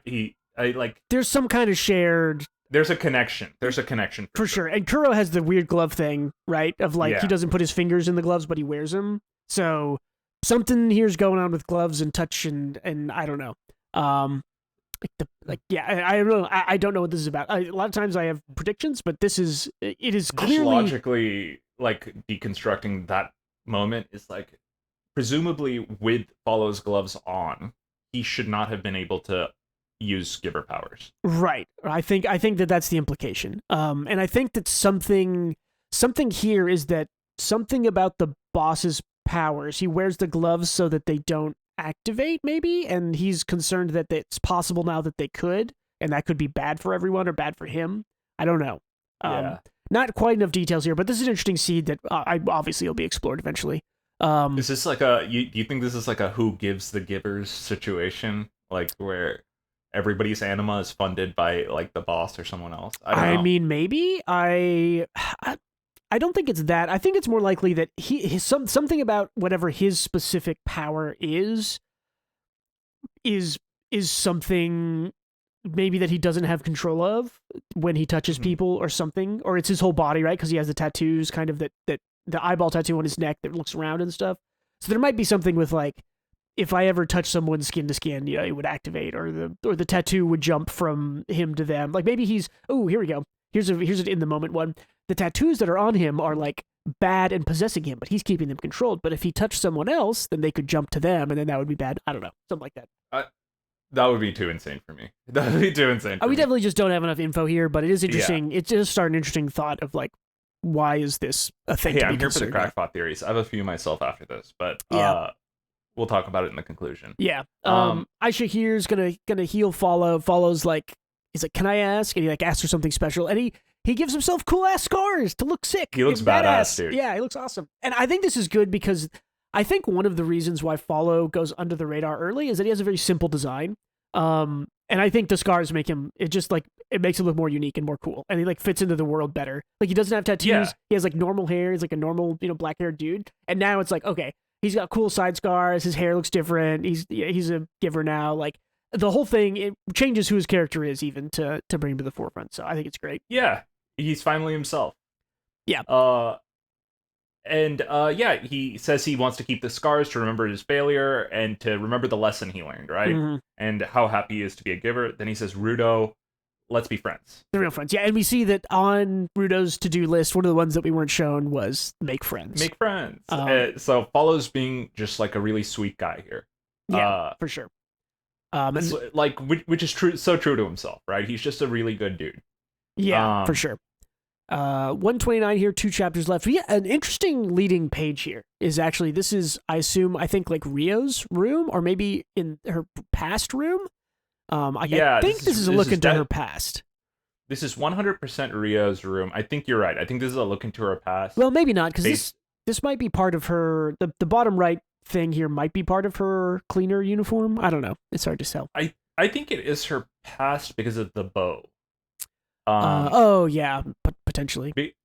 Just because her hair represents her like moods, and she did her hair differently when she was assassin mode or whatever. True. So I have to assume this is her hair being in a bow and tied up like this is like when she was more innocent. Yeah, that is kind of a classic. And it shows her, it has her vital instrument, the scissors here. So yeah. I like the style change here. Is like K-Ron always surprises me where I'm like, man, I love her art, and then just be like, all right, here's a couple goofy pages in a different art style. It's like, it's great. It's awesome. It's very like Disney, like early Disney style too, which is fun. Urana doesn't always end volumes in like a spot that makes sense for the volume to end, because she writes this whole thing like a continuous story, but like I think she does it like every third volume or every second volume. I think like that when she can, she does. She can't always, but this one was as a contained volume. This might be like the best. Like has an ending, goes through a full thing. Like is this kind of a contained story. So yeah. And I no, it's like totally not a criticism, because you can't do that with like she wraps up her arcs perfectly. She can't do that with volumes. Absolutely, yeah. I would rather have her write what needs to be written. But I think the other volume that ends like this is the one that ends like the very beginning of the fight with the Raiders or whatever, where it ends with like the 7-on-7 like face off thing. Like that was the end of a volume too. I thought that was a good one. That was solid, yeah. Yeah. We get fun Disney engine here coming into the room. Very Disney. Yeah, they're all celebrated. Rudo's first job ended in perfect harmony, which this is Tamsi. It's so funny, and then we get I could work with that. This is literally, man, people like this is a meme now in the Gachiaku and on Twitter and stuff, because this is the absolute cinema or whatever. Yeah, exactly. Exactly that meme. Which I think Tamsi's funny, dude. He's it's great. Yeah, Tamsi. I like that the bad guy is like funny and weird and like twisted, but I don't know. He isn't just like straight up evil. Like Zodal is also interesting, but Zodal is much more just sort of like I'm a bad guy. Like I'm. Okay, well, I actually feel the opposite. I feel like Tamsi is straight up evil. He's just also funny. Yes, Zodal has like motivations and reasoning. Zodal definitely has nuance. Well, Tamsi I think has reasonings too, but I think his reasonings are more like evil, more like destroy the world type shit. Very evil. Yeah. This is the important lore stuff that he talks about. He's like, I wanted to find a catalyst to get Rudo back to the original state. His original role, yeah. Yeah, his original role. That's why I went on this job. But maybe it'll work out better to let him live like a human being for a little while longer. Interesting. Which is interesting because I mean, we assume that there's some kind of connection between the Watchmen and Rudo. Yeah. And I would label the Watchmen as a non-human entity. So I still think there's some kind of connection there. I'm not going to say like he's trying to turn Rudo into a Watchmen-like creature, but that's I'll say it. I think because I think that is because he wants to sink them into despair, and they talk about like despair causing like a dark hue, a dark tint. When Simu looked at Rudo initially, she saw the darkness, but this was right after Regto's. Yeah, but this is like preceding Regto's death, right? So that was inside of him. And the Watchman is this gigantic humanoid monster creature that is made out of darkness. Yeah. So I think it's like, at the moment, I would say, and let me speak for you here, correct me if I'm wrong, our leading theory is that he's trying to sink people into despair so they'd be the new Watchmen. So my mind is there because you brought up Gurren Lagann, but here's my crackpot theory. I'll put this as a called shot for this volume. Tamsi is trying to turn Rudo into like another Watchman-like creature. We'll just say like a second Watchman to fight the other Watchmen, and then that will bring despair. Like something, right? Like two big things fighting. Like that's shonen shit, right? Like two big guys fighting. So they get access to the sphere. Maybe it's access to the sphere, but I think it's also just like if two entities that powerful fought, it would like, destroy the world, cause despair, maybe sink the sphere, maybe separate the sphere more and destroy the world below. I don't know. There's follow-ons from it that I don't know, but I do think I will even guess that maybe even if that isn't Tamsi's goal, I think before the end of this series, we see Rudo the size of a Watchman somehow, or a Watchman-like creature fighting the Watchman. I don't think it's just Rudo either, because so he mentions Regto by name, right? Mm-hmm. Tamsi does, so he knows Regto. Tamsi and Regto know each other. Oh, and Tamsi killed Regto. We know that. So yeah, but he I think it's important that Tamsi knows Regto's name, because it means that they had some kind of relationship in the past. There was some kind of history there, yeah. And I think more and more it's looking likely like Regto was maybe a like good guy to Rudo in the midst of a bad plan or a bad group or something. Yeah, 'Cause like, he like a has criminal raising a son. Like, and he has the Watchmen book that can like erase memories and change thoughts and stuff. We know that. So yeah, it could be like a Jesse Pinkman like figure, a criminal with a heart of gold kind of thing. I think that's what it is. Or maybe it's he was started more evil and saw how Rudo was messed up and was like, I need to be good for this kid, and because I'm a better dude. So well, okay. So one other thing to note is that they let the Watchmen gear stay with the owners. Like he gives the Watchmen gear to Amo. She doesn't have that. Like he gives the boots to her. Like she didn't have Watchmen gear before. That's true. That's true. Tamsi gave it to her, and then he tortures Amo, and torments her by like eating cake in front of her. It's just like pure malicious things to sink her into kind of despair as well. That's true. Yeah. So grow darkness inside people. Yeah.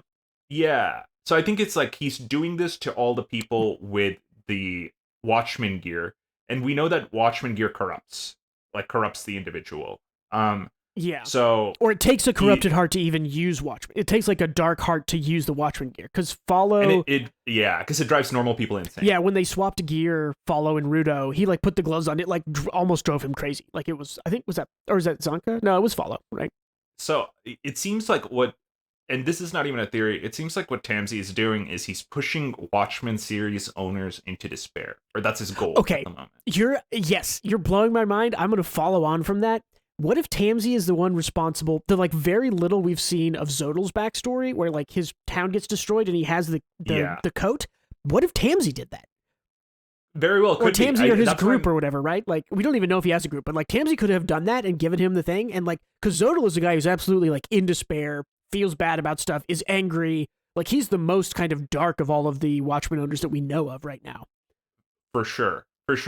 And I think Tamsi is like a puppet. Like if Zodal's a puppet master, Tamsi is like the guy above him holding his strings. Exactly. Yeah. In some capacity, is what it feels like. I think so. Yeah. Yeah. We also get the girl whose name I've forgotten. Also like the noticing. Supporter. What's it? Yeah. The supporter girl that we were talking about. Yeah, I forgot her name too. I don't think they mention it much. I'm sure it's in there. Tom is her name. Or Tome.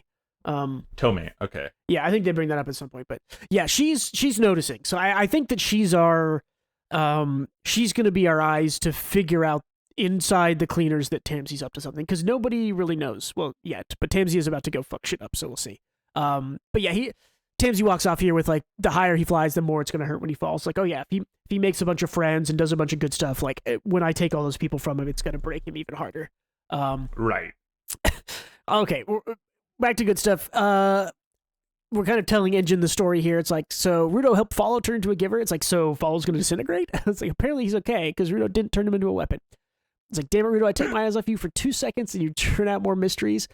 It's like, I understand these two had a fight in front of a trash beast and we get babies. I love this. You guys are such babies. Yeah. Again, he's right. He's an asshole, but yes. He's right. He's giving him a dad lecture of like, you guys had a fight with a trash beast right there. He's like laughing at them. Like, I'm surprised you survived. That's awesome. I love Engine. He's so because good. This is how we all felt, right? Because it's like you're acting like children. I mean, we mentioned it a lot. Like this is what I felt like when I was a kid. They're acting like kids. Yeah. Like, so exactly. Yeah. This is Engine going through what me and you went through reading this chapter. Yeah. And Gris also is hilarious. It's just like I'm pretty PO'd about that myself. Like, so what'd you fight about? The two adults agree. It's like I didn't like his attitude. It's just like babies. It's like, was my attitude really that bad? He's like, when. So let's abridge this part. Yeah. Because it's basically they have, and I think whoever reads it should read this part, but basically they have a heart-to-heart about every single thing and every perceived injustice. Yes. It's like I wanted to fight too, but you told me to stand back or hurt my feelings. And then Rudo explains where he was coming from. And then he's like, it was my fault for being insecure. When I talked to the villagers, you looked at me like I was beneath you. And he's like, I was actually impressed with how you talked to the villagers. So this is Follow making an assumption about what Rudo thinks. Again. Yeah, he talks about rejecting the uniform and that pissed me off. And he's like, oh, it's like, I just didn't want you to go out of your way for me. That's all I mean when I said no thank you. Like, so I think this is like just two well-meaning dudes who did not communicate and just made assumptions. And two people who are different enough to not really understand each other without talking about it. So yeah, exactly. Yeah. And we get this, like, I'm not psychic. It's like, I don't know these things. I'm sorry. And yeah, I like that we talk about Engine being a dad. Actual summary. Yeah. The classic misunderstanding between the guy who can't communicate and the compulsive people pleaser. This is awesome. I want a photograph for this. I want to photograph this for posterity. Yeah, and this is interesting too because the pattern here on the background of this panel is the same one we see related to Rudo's darkness. And we see, like, being a human is hard. And they say, like, no, it's fine, Rudo. Ultimately, it doesn't change the fact that I shouldn't have said all that stuff to you. So Rudo is saying being a human is hard. I'm less sure of this theory. There's a little part of me that makes me think that Rudo might not be human. Like, either fully human or, like, the theory we have seen along the way more and more that trash beasts are more and more, like, sentient than we think. And so I think we are approaching a level of you can awaken a trash beast to be fully sentient like a human, which means that, like, maybe Rudo... You think Rudo is like a trash beast / object kind of... Right, is like an awakened object, either like a giver's vital instrument awakened or a trash beast person, like maybe he died and was like something like that, right? Like these lines are coming from different areas and, like, maybe they intersect there, maybe they don't.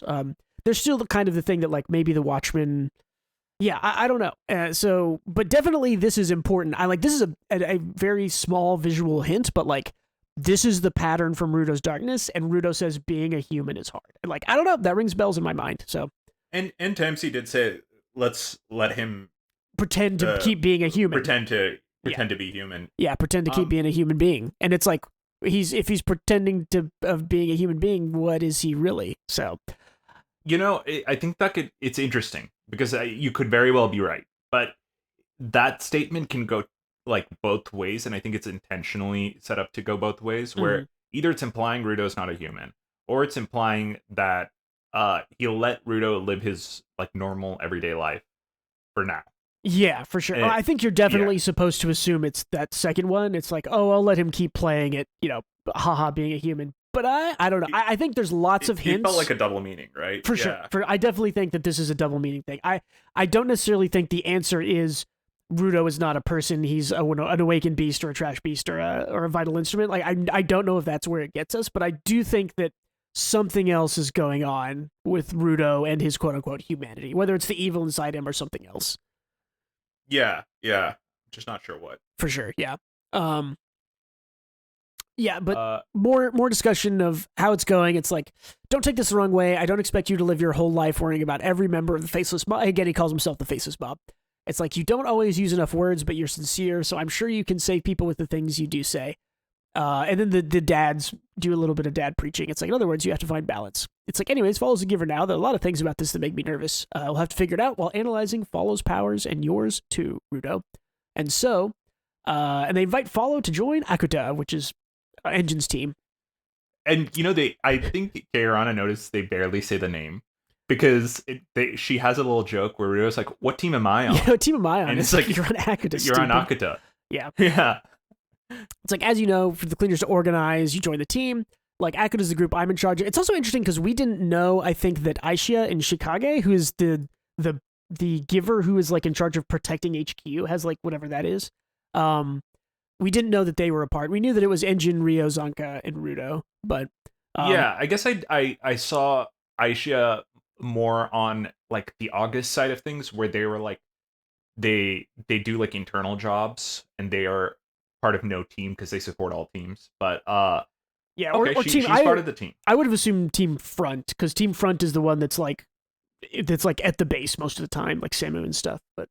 Yeah, like, the futon person and Aisha are both at base all the time, so yeah. I guess they just got sorted under this manager. Well, and I think that this maybe kind of confirms... I don't remember if we speculated about this or if I read it, but a lot of people were speculating that the reason that Shikage, who's the name of the person who's, like, protects HQ using their power, that they're, like, a shut-in NEET, and so the HQ is their vital instrument. Like, I think we speculated. I think we said that. I think we yeah. did. And I think this maybe kind of reinforces it even more, that it's like, he's part of a team, but the HQ is their vital instrument or something. That's why they have control and power over it. So, and we've met Team Child and Eager, right? Eager is the one that Tamsy's in. Team Child is the one with the kids in it.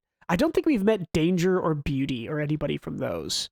Yeah, we have. I don't think so either. I might have to look that up to see if we know anybody, but it's my first time hearing those. So yeah, I don't think. Yeah, because we definitely heard about Akuta, Child, Eager, and Front, but I don't think we had heard. I wonder if any of them Danger. are in the. You remember when Rudo like first shows up at the base and sees like that room full of cleaners? Oh, I yeah. wonder if some of those people are on those teams. Oh, I want to. Yeah, I want to go back and look at that because that's a good. That's like volume 2, because that's a.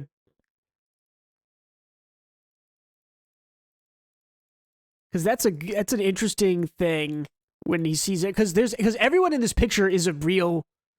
It's like a real character. Like it's so Gris, the guys in the back, right? Like so this is the Team Magma Grunt. Because that is a Team Magma. No, that's what's her name.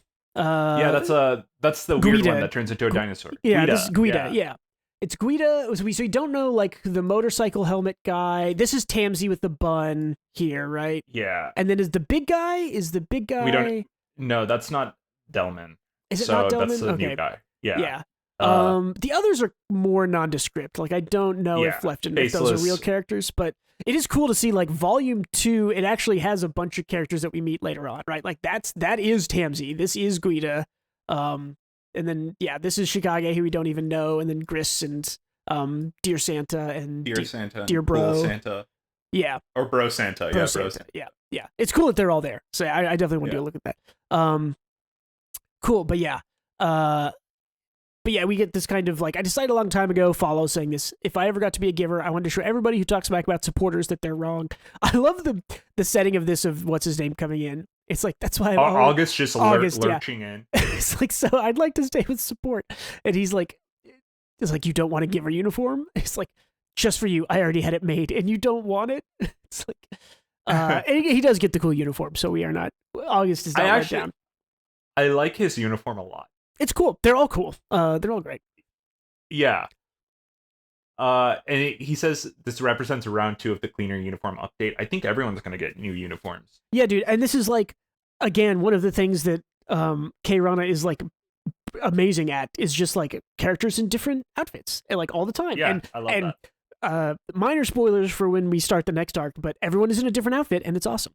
Is that right? Okay, that's awesome. Yes. I like to see that. Yeah. So, represents round 2 of the cleaner uniform. And then we update the uniforms as like the base remain the same, but I've altered designs. I like that Rudo's like, it looks exactly the same. And he's like, excuse me? Gris giving him dad talk. Your wish finally came true. If you can't be honest with us now, when will you be? It's like, whether you're a supporter or a giver, you'll always be you. Besides, you're one of the few givers who has experience as a supporter. That means you can cover all the bases, so we'll be counting on you. Like, congrats, Val. Like, Gris is the best dad. Like, engine bad dad, Gris good dad. I know we mention this every time Gris shows up, but he is like seriously like the backbone of this operation. He is the most emotionally mature person probably in the entire series so far. Oh, for sure. With easily. Like without many problems. Yeah, his only issue is he's overly attached to his car. Yeah, and Follow gets emotional about it and kind of cries. Yeah, this is where her name is. It's like, take a photo, and she's like, I have one. It's like, oh, you're always so prepared, Tame. It's like, I'm surrounded by reckless devils. Like, and I think this is where we're getting a little bit more on her. It's like a career woman who just casually does everything flawlessly. Even during this last job, she kept perfect records of everything. Rudo also being dumb is like, I just thought she was standing around. Like, record keeping isn't important. My job is to gather every little bit of information I can about the trash beasts. Information. The cleaners were formed to solve the mystery of the world. Oh, so this is how he was using the cleaners to get information. I like this. Like, Rudo definitely thought I was just standing around. I love this joke because it works as like a goofy joke, right? Because Rudo did just think she was standing around. Yeah. But it also shows how good she is at her job because she's very perceptive. Yeah. I am worried that this is going to get her in trouble in the future with Tamsy, would be my guess. Is that she's gonna like have written down the like Tamsi not helping and like all these details and stuff, and someone's gonna find it. Yeah, she does a flawless job. Yep. So she says during the fight, Tamsi didn't seem to be willing to help at all, but maybe I just imagined that. Yeah, but I definitely think that's like that'll be in her notes, and I think she'll be the one to sort of like she'll go out on another mission with Tamsi or like take more notes around him or something and be like, wait, something is going on, something is suspicious. Right. Because she's been on some of the other ones. She was on the, I think she went as a supporter maybe when they did the car chase thing. She was involved in other ones, but I don't remember which ones. She was in the Ammo arc. Yeah, she was definitely in the Ammo arc. Yeah. And speaking of Ammo, she returns with also an updated costume. It's so much better. It's so much like better. A million times better. Yes, she's, and Engine will point that out in a joke a little bit later. Yeah.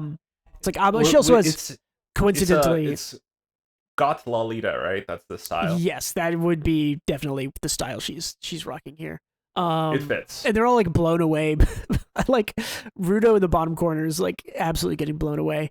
Yeah. Also to note, she has a new haircut, which is what's the obvious call when Rio went into her room with the scissors. Yeah. She said she wants to make amends, so I fixed it up for her, like her hair. This is also interesting in that Rio clearly has a how do I say this? If you change your hair, you change who you are, according to Rio. Yeah. So I think that this is important for her to be like, you want to change who you are, I will change your hair for you. Yeah. The hair represents change, growth, in some capacity. Or just different, Yeah, good call. Yeah, because Rio changes her hair when, like you mentioned, like she goes into killer mode with the gun. She changes her hair first. And so and when Amo says she wants to change, she changes her hair for her. Exactly. Yeah, that's great. And she's a new member of Team Front. Like, and do we get her last name? Which again, like Amo M Pool, but also Alan exist in the same universe. Will be a sight for sore eyes to heal weary hearts. It's funny how we rag on the name Alan, even though that's like the only one that sounds like a name. Just because this world no one has a normal name. Normal name. Yes. Yeah, it's not built Rudo's for that. name is like Rudo Schurebreck. Engine, like no one has a normal name, and then it's just like Alan. Last chapter here, minor flashback. Rio confronting Amo in her room. It's like, you saw something. It's like when Amo used her powers on you, you saw something. Amo doesn't know what it was, but she wants to change now. Amo wants to change now. Heal hearts. Like Rudo like loses his shit. It's like sight for sore eyes that heals hearts. It's like, God, man, this is such a funny series, man. August like, come in, this is Agent August. The target has failed to make the connection between Amo and the healer of hearts. Over. Oh yeah, we get like is this Rudo reconciling with puberty and finding women attractive? Is that what is happening here? Maybe something like that. I think he's just thinking about like when they fought and how evil and like manipulative she was, and it's like heal heart, like she can't heal hearts, like that doesn't make any sense. I also like Rudo next don't bend that way. Oh wait, like how the hell did Amo end up joining the Cleaners? And she's on Team Front, right to the boss. Like on what planet does that ever make sense? And then Amo like uses her powers on them, which is cool. So there's another team. There's Danger and Beauty that we don't know about. Oh no, Front is Front the one we know the about. team that reports is the only other person we know that's on Team Front is Seimu, and maybe August. I don't know. But definitely Seimu. How about Tamsi and Delman? Which one are they on? Tamsi and Delman are on Team. Oh gosh, where were the teams? They're on Team Danger, I believe. Okay, good. I was like, is she on Tamsi's team? That ain't good. Yeah, I wish. Okay, wait. Team Akuta. No, Team Eager. Sorry. Yeah, Tamsi and Delman are Team Eager. Bro Santa, Dear Santa, Guita are Team Child. Seimu and Amo are Team Front. So we do not know where August is. Yeah, August or any of those guys. So I think he's just like a costume maker. Yeah, he might just be. Well, he's just a supporter? Does he have a power? Now I don't remember. I don't know if he's a giver. He's just really good at his job. Yeah, I don't think he's a giver, now that I think about that. Yeah. But anyways, Amo uses her power here, makes them all feel all empty head. She says, Uncle Corvus told me, he said that Amo's powers have the ability to heal people, but that ability is still imperfect. So Amo wants to join the Cleaners to make it stronger by experiencing happiness and fear and all kinds of other sense and feelings. And Sam was like, don't worry, Engine. I looked over her and didn't see any hostility. Besides, if the Raiders are planning to do something with the Watchmen series, don't you think it's safer to keep those pieces close? It's kind of unique, isn't it? It's like they have like a literal healer with Aisha doing like healing, but now they have like a mental health healer. Yeah, or someone who can heal without a outlet nearby. Or I don't think she like physically heals people. She heals their minds. Is more that's so true. Like makes them like, think, feel, remove so negative emotions. I guess. Yeah. Yeah. So she's like she's like a white mage of therapy. There you go. Yeah. Yeah. Also, so we get kind of a serious faces here where Seimu's like, the Watchmen series is the key to going to Sphere. Yeah. It's like you specifically put Amo in front. Does that mean you have something in mind, boss?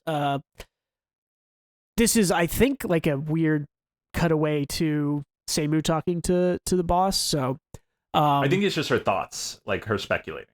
Yeah. And he's like, if you say so, I'll have to trust you. He's like, yep, my eyes are never wrong. It's like, yeah, I get it. All hail the non-prescription glasses. Like Rudo wants to help you. Also, this is my favorite. This is one of my other favorite parts. And just like, hey, that outfit August made of you, it looks pretty good. You're exposing a little less skin, so it's easier to look at you. Agreed, Engine. Yeah, that's the funniest face. The funniest reaction. Deadpan, and she's just like, Amma will never be able to like you, but out of respect for Rudo, she will make sure to never hate you. It's like, hello, is there what anyone? A thing to say. And Engine's just like, is there anyone out there who's willing to be this little brat's trainer? Like, it's Amma is very funny. And Engine is just always the best. And Rio's like, oh, I'll be your trainer. Yeah, but Engine is still, I think, kind of like, is this a good idea? It's like, Follow got his wish, he's a giver now, and Amo joined the cleaners to get stronger too. Rudo is now thinking, like, it's my turn. Like, I will go to the Doll Fest and find the clues of the Watchmen series that Kuro told me about. Oh, yeah. And they ask Amo if she remembers what the guy who ate cake, and she's like, it's like someone took a pen and scribbled all over it. Feels like those squiggles are hiding them. And this is the power of the Watchmen book, right? Whatever it's called. The Necronomicon. They call it the Necronomicon or something like that? Or the no, I think we just called it the Necronomicon because it looked like it. But real quick, I think I just put this together a little bit, but I think Rio and Amo's relationship will be a thing that we'll focus on in a bit because like going forward, because when she pointed the scissors at her, Amo said, like, you saw something inside me. I don't know what it was, but I want to change, right? Mm-hmm. I think Rio saw Amo's like kind of history in that case. Oh, maybe. Yeah. And I think we don't know much about Rio, but I think that they have a similar history, right? Where they're both discarded children or like and children that didn't get to be children. Potentially like abused and stuff. Yeah. I'm trying to remember the Amo flashback because wasn't the Amo flashback being shown to someone? Like, and was it Rio? I don't think it was shown to the audience. I don't know if it was shown to Rio in particular, but Rio fell under her thrall as well, right? She convinces the men to sympathize with her because she's like beautiful. That's true. But Rio is like it's not the same thing for Rio because the same thrall won't work. I think Rio fell under the thrall because she sympathized. That could be it. Capacity. Yeah. The emotional manipulation on Rio was just show Amo's history, the truth, or something like that. Yeah. I think that's my guess, and why Rio's being very nice to her now and willing to train her and all that stuff is. Yeah. Also, I thought this was a tattoo. I zoomed in. I was like, also, she got the cleaner's tattoo, but I think it's a shirt. It was for a second. I think it's a shirt because I think there's a line here, kind of in the middle. But yeah, I can't tell. Oh yeah, it is a shirt. Yeah. Amo says if Uncle Corvus says if Amo stays at the cleaners, something will trigger her memories. I think that Corvus knows that she got her memory wiped by the Watchmen book. And I think Corvus knows about it. This is a good part though. Like, he deliberates on whether he should be cheeky. Yeah. And he's like, I'll be myself. And then he makes his little cheeky remark with a cheeky face. He talks like a shady businessman. Yep. Talking shit about the boss. Which is funny because, again, I'm pretty sure that Corvus and Kuro are the same person. So, and Kuro is absolutely the shady, information dealer, information broker. I think more so what got me here is that Follow deliberated whether he should shake the boat or say something a little edgy. And he thought about it and he's like, yeah, I'll do it. And then he has his little proud of himself for being a little edgelord face. I love it. Like this this protruded jaw. Yeah. He's making a cheeky comment. And I like it. It's like a and that really kind of signals the end of the whole kind of his whole arc is that he promised to change and then he shows that he has. So it's very good. Yeah, we get here's a little bit more Tamsy stuff. It's like, if I'm going to get Rudo back to his original role, it looks like I'm going to need some kind of catalyst. I'm glad I was able to join him on that job because that helped me come up with a brilliant idea. And he goes into Corvus's office and says, now it's time to prepare the sacrifice. Okay. Yep, which this makes sense to me from a storytelling point of view because things are going well for Rudo. And in general, the middle of your story is where things go wrong and go more wrong. And like Rudo historically now has sort of like, he learned secrets from Kuro. He learned information, and ties about his past and his family. He had Corvus swear the entirety of the cleaners to helping him. He knows what the cleaners are about, finding the histories of the world. Rudo's had a lot of good things. He has a new best friend who awakened as a giver and who he helped. Lots of good things are going on for Rudo. And that scares me from a storytelling perspective because in general, things should be going wrong. And when it's one of those, like, too many things are going right. It's going too well. Yeah. Right. And so I do think that Corvus is taken out of the equation in some way here by Tamsy. It just makes sense. Not for good, I think. Not for good, but yeah, in some capacity, I agree. No, but I think what'll happen is he'll be forced, because I'm still of the opinion that Corvus and Kuro are the same person, essentially. I think that Tamsy might not know this, and so Tamsy might kill, quote-unquote, Corvus, and everyone will be like, oh no, our leader is gone. But then Kuro might still be alive to help them somehow. So we'll have to see how that all plays out. We'll have to see how they're all connected. I'm not convinced the boss is a person either, but I don't think they're the same person. I think they're probably different, but like they're very much involved. You're right about that for sure. For sure.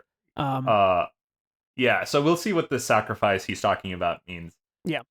So our kind of epilogue here at the end to set up the next arc. In an abandoned town, we get Zanka exploding buildings, and fighting, again, like showing he needs to be awesome. It's like, took out a trash beast all by himself. It's like, he's like, it ain't enough. It's like, I gotta do better. And he thinks about, the girl who showed, like, again, it's his benchmark. Exactly. Yeah. Who shows up and is awesome immediately. And he's like, he gives him the little tisk. I was like, don't you think you ought to slow down? He's like, if you're too eager and push yourself, you'll break eventually. He's like, I got to keep trying or I'll never surpass anybody. It's like, I joined the cleaners to get stronger.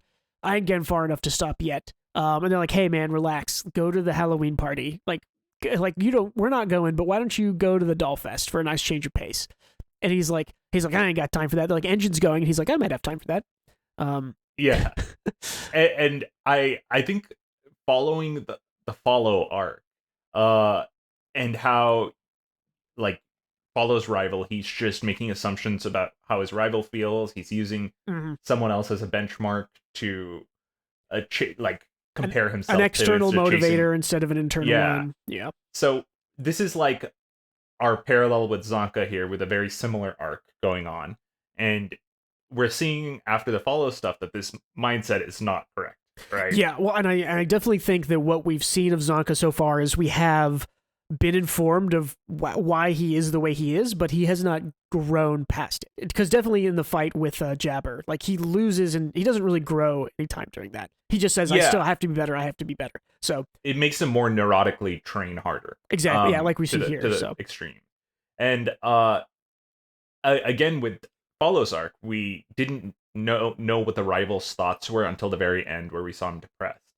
Yeah. Just like this, we just see Hyo as this invincible figure who effortlessly is a genius, right? Yeah. And her thoughts over here in this page are interesting because she is not of the same mindset as Zanka at all. She seems incredibly this is just based on the few lines she has, but she seems unfulfilled and bored. Basically, it's like something to stimulate the hippocampus. Like, I need a job.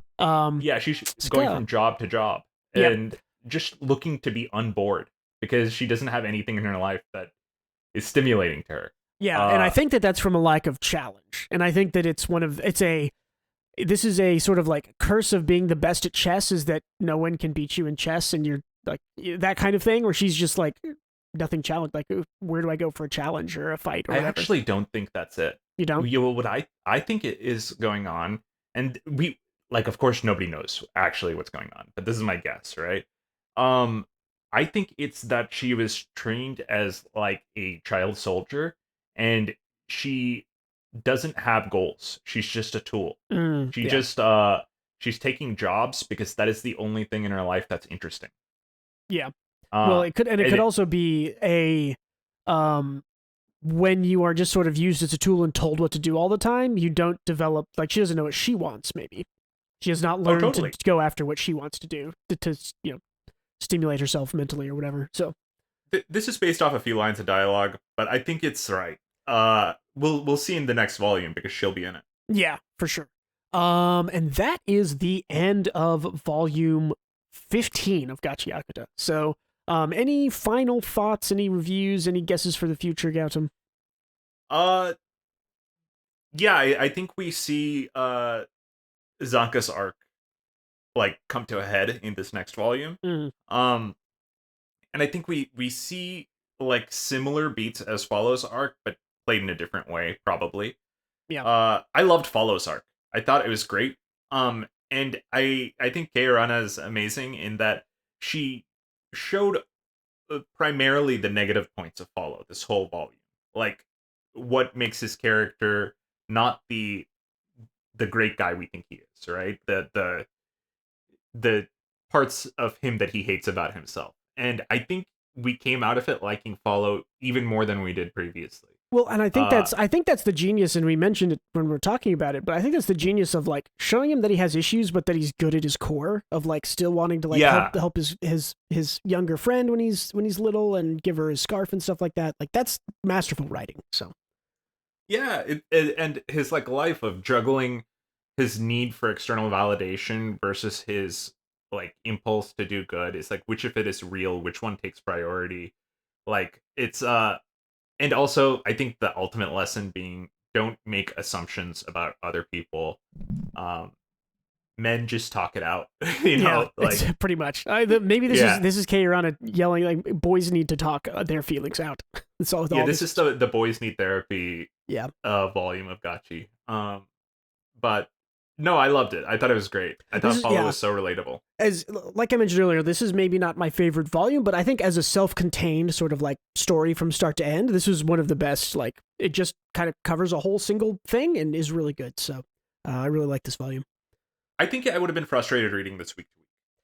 Uh, Yes, because I did read this part week to week, and it was better for me by a mile on reread. And yeah, I'm reading Gachiakuta week to week, so yeah, and it's still great, but I do think that it I works think better as volume by volume is a great way to read it. So yeah, because it's like you see the whole like argument, the frustration, the build up, the emotional release, and if you had to wait like 1 week of Follow being insecure, then a second week where they argue, and then a third week yes, where the argument is fizzling out, it's like it's it's quite. too long for the release. It was quite literally when I was reading it. It was like 2 months of Follow being emotional little bitch before he like awoke, and Yeah. I was like, it was still good, but it was very much less impactful than going straight through it and seeing it's like 5 chapters and you're done. Like it's not that long, but Yeah, I think this is like the flaw in the week to week formula, and not so much the writing, right? It's yeah, just that we have to wait. We have like when a chapter where someone is like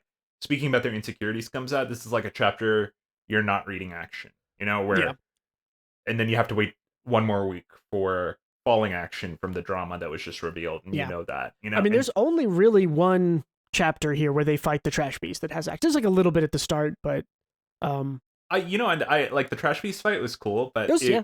I cared more about the character stuff, I mean, yeah, like by a large we margin. bring this up like almost every time, but like I am not reading. Like Gachiakuta has great fights and cool design. Like I'm not reading it for the fights. Like it is well written. I love the characters. I love the mysteries in the world, and like everything else is better than the fights. Like the fights are the lowest on the totem pole for me. Yeah, and the fights are awesome too. Like They are really that's good the good too. part. Yeah, Yeah, they are that's sick. the cool part about this series. Cool. Either way, final thoughts on my end is that I'm looking forward to seeing more Zanka. I thought he would be like one of my least favorite characters when I first started reading. Did not expect him to be my favorite by a large margin. But he is, and this is like maybe a hot take, but I think he is the author's favorite as well. I think he might be. I definitely he feels to me like I guess like I would say like a Sasuke type of character where it's like from everything I've seen about Naruto is that everyone likes Sasuke more than Naruto, right? Like, no, I get No? everyone Okay. thinks Sasuke. Okay, it depends on who you ask, right? Yeah. Sasuke's the emo edgelord. Zanka is like Sasuke in that they both feel like they're not strong enough. They both feel like they have to work harder. But Sasuke is the kind of guy who would sacrifice everything, including himself, to get to where he needs to be. Yeah. And Zanka is the kind of guy who would not do that. Okay. I guess I would say more in the way that they're like a secondary sort of best friend type character that has like a better story or emotional drive than possibly the main character. Like that kind of comparison. Yeah, you're right. Yeah. Totally. Cool. Yeah, I am looking forward to. I will give you. Well, it's not even minor spoiler. The next thing we're doing is the Doll Festival. And it has been fantastic so far what I've been reading. So I'm very excited for the next volume, which should only. Okay. The next volume will be done in like 2 or 3 weeks, so we could record soon. We won't have the cover to be able to release it, but it definitely will have 9 chapters pretty quick. So I read the whole volume at the same time, and Bruce reads week to week. So it's like kind of interesting to get like the perspective of the week to week reader versus the whole thing reader. I mean, the other thing is that we're only like 6 or 7 chapters ahead, right? So it's not like I know like a whole lot of stuff. Like I know a little bit more, but not like I have not nothing. No massive truths have been revealed to me that ruin the conversation. It's cool. We were gonna read it anyway. But we're gonna read the same thing anyway. But more so, what I meant is like how this volume was better for the volume reader. They've all been better. I mean, it was even a thing as early as I mentioned way back when we did the Almo arc. Like that was an arc week to week that is when I dropped the series because it just didn't really work for me week to week. And then reading it, like I think it's still my least favorite part of the whole series, but reading it through in a volume is like it's just way better. Like, and I think I think it's definitely fine for a serial type format like this to be better upon reading things back to back. Like some people write amazing week to like. One Piece is not really improved in reading a whole volume, in my opinion. Like, it's great to just read it every week and read it kind of individual chapters, but Gachi definitely works better volume to volume.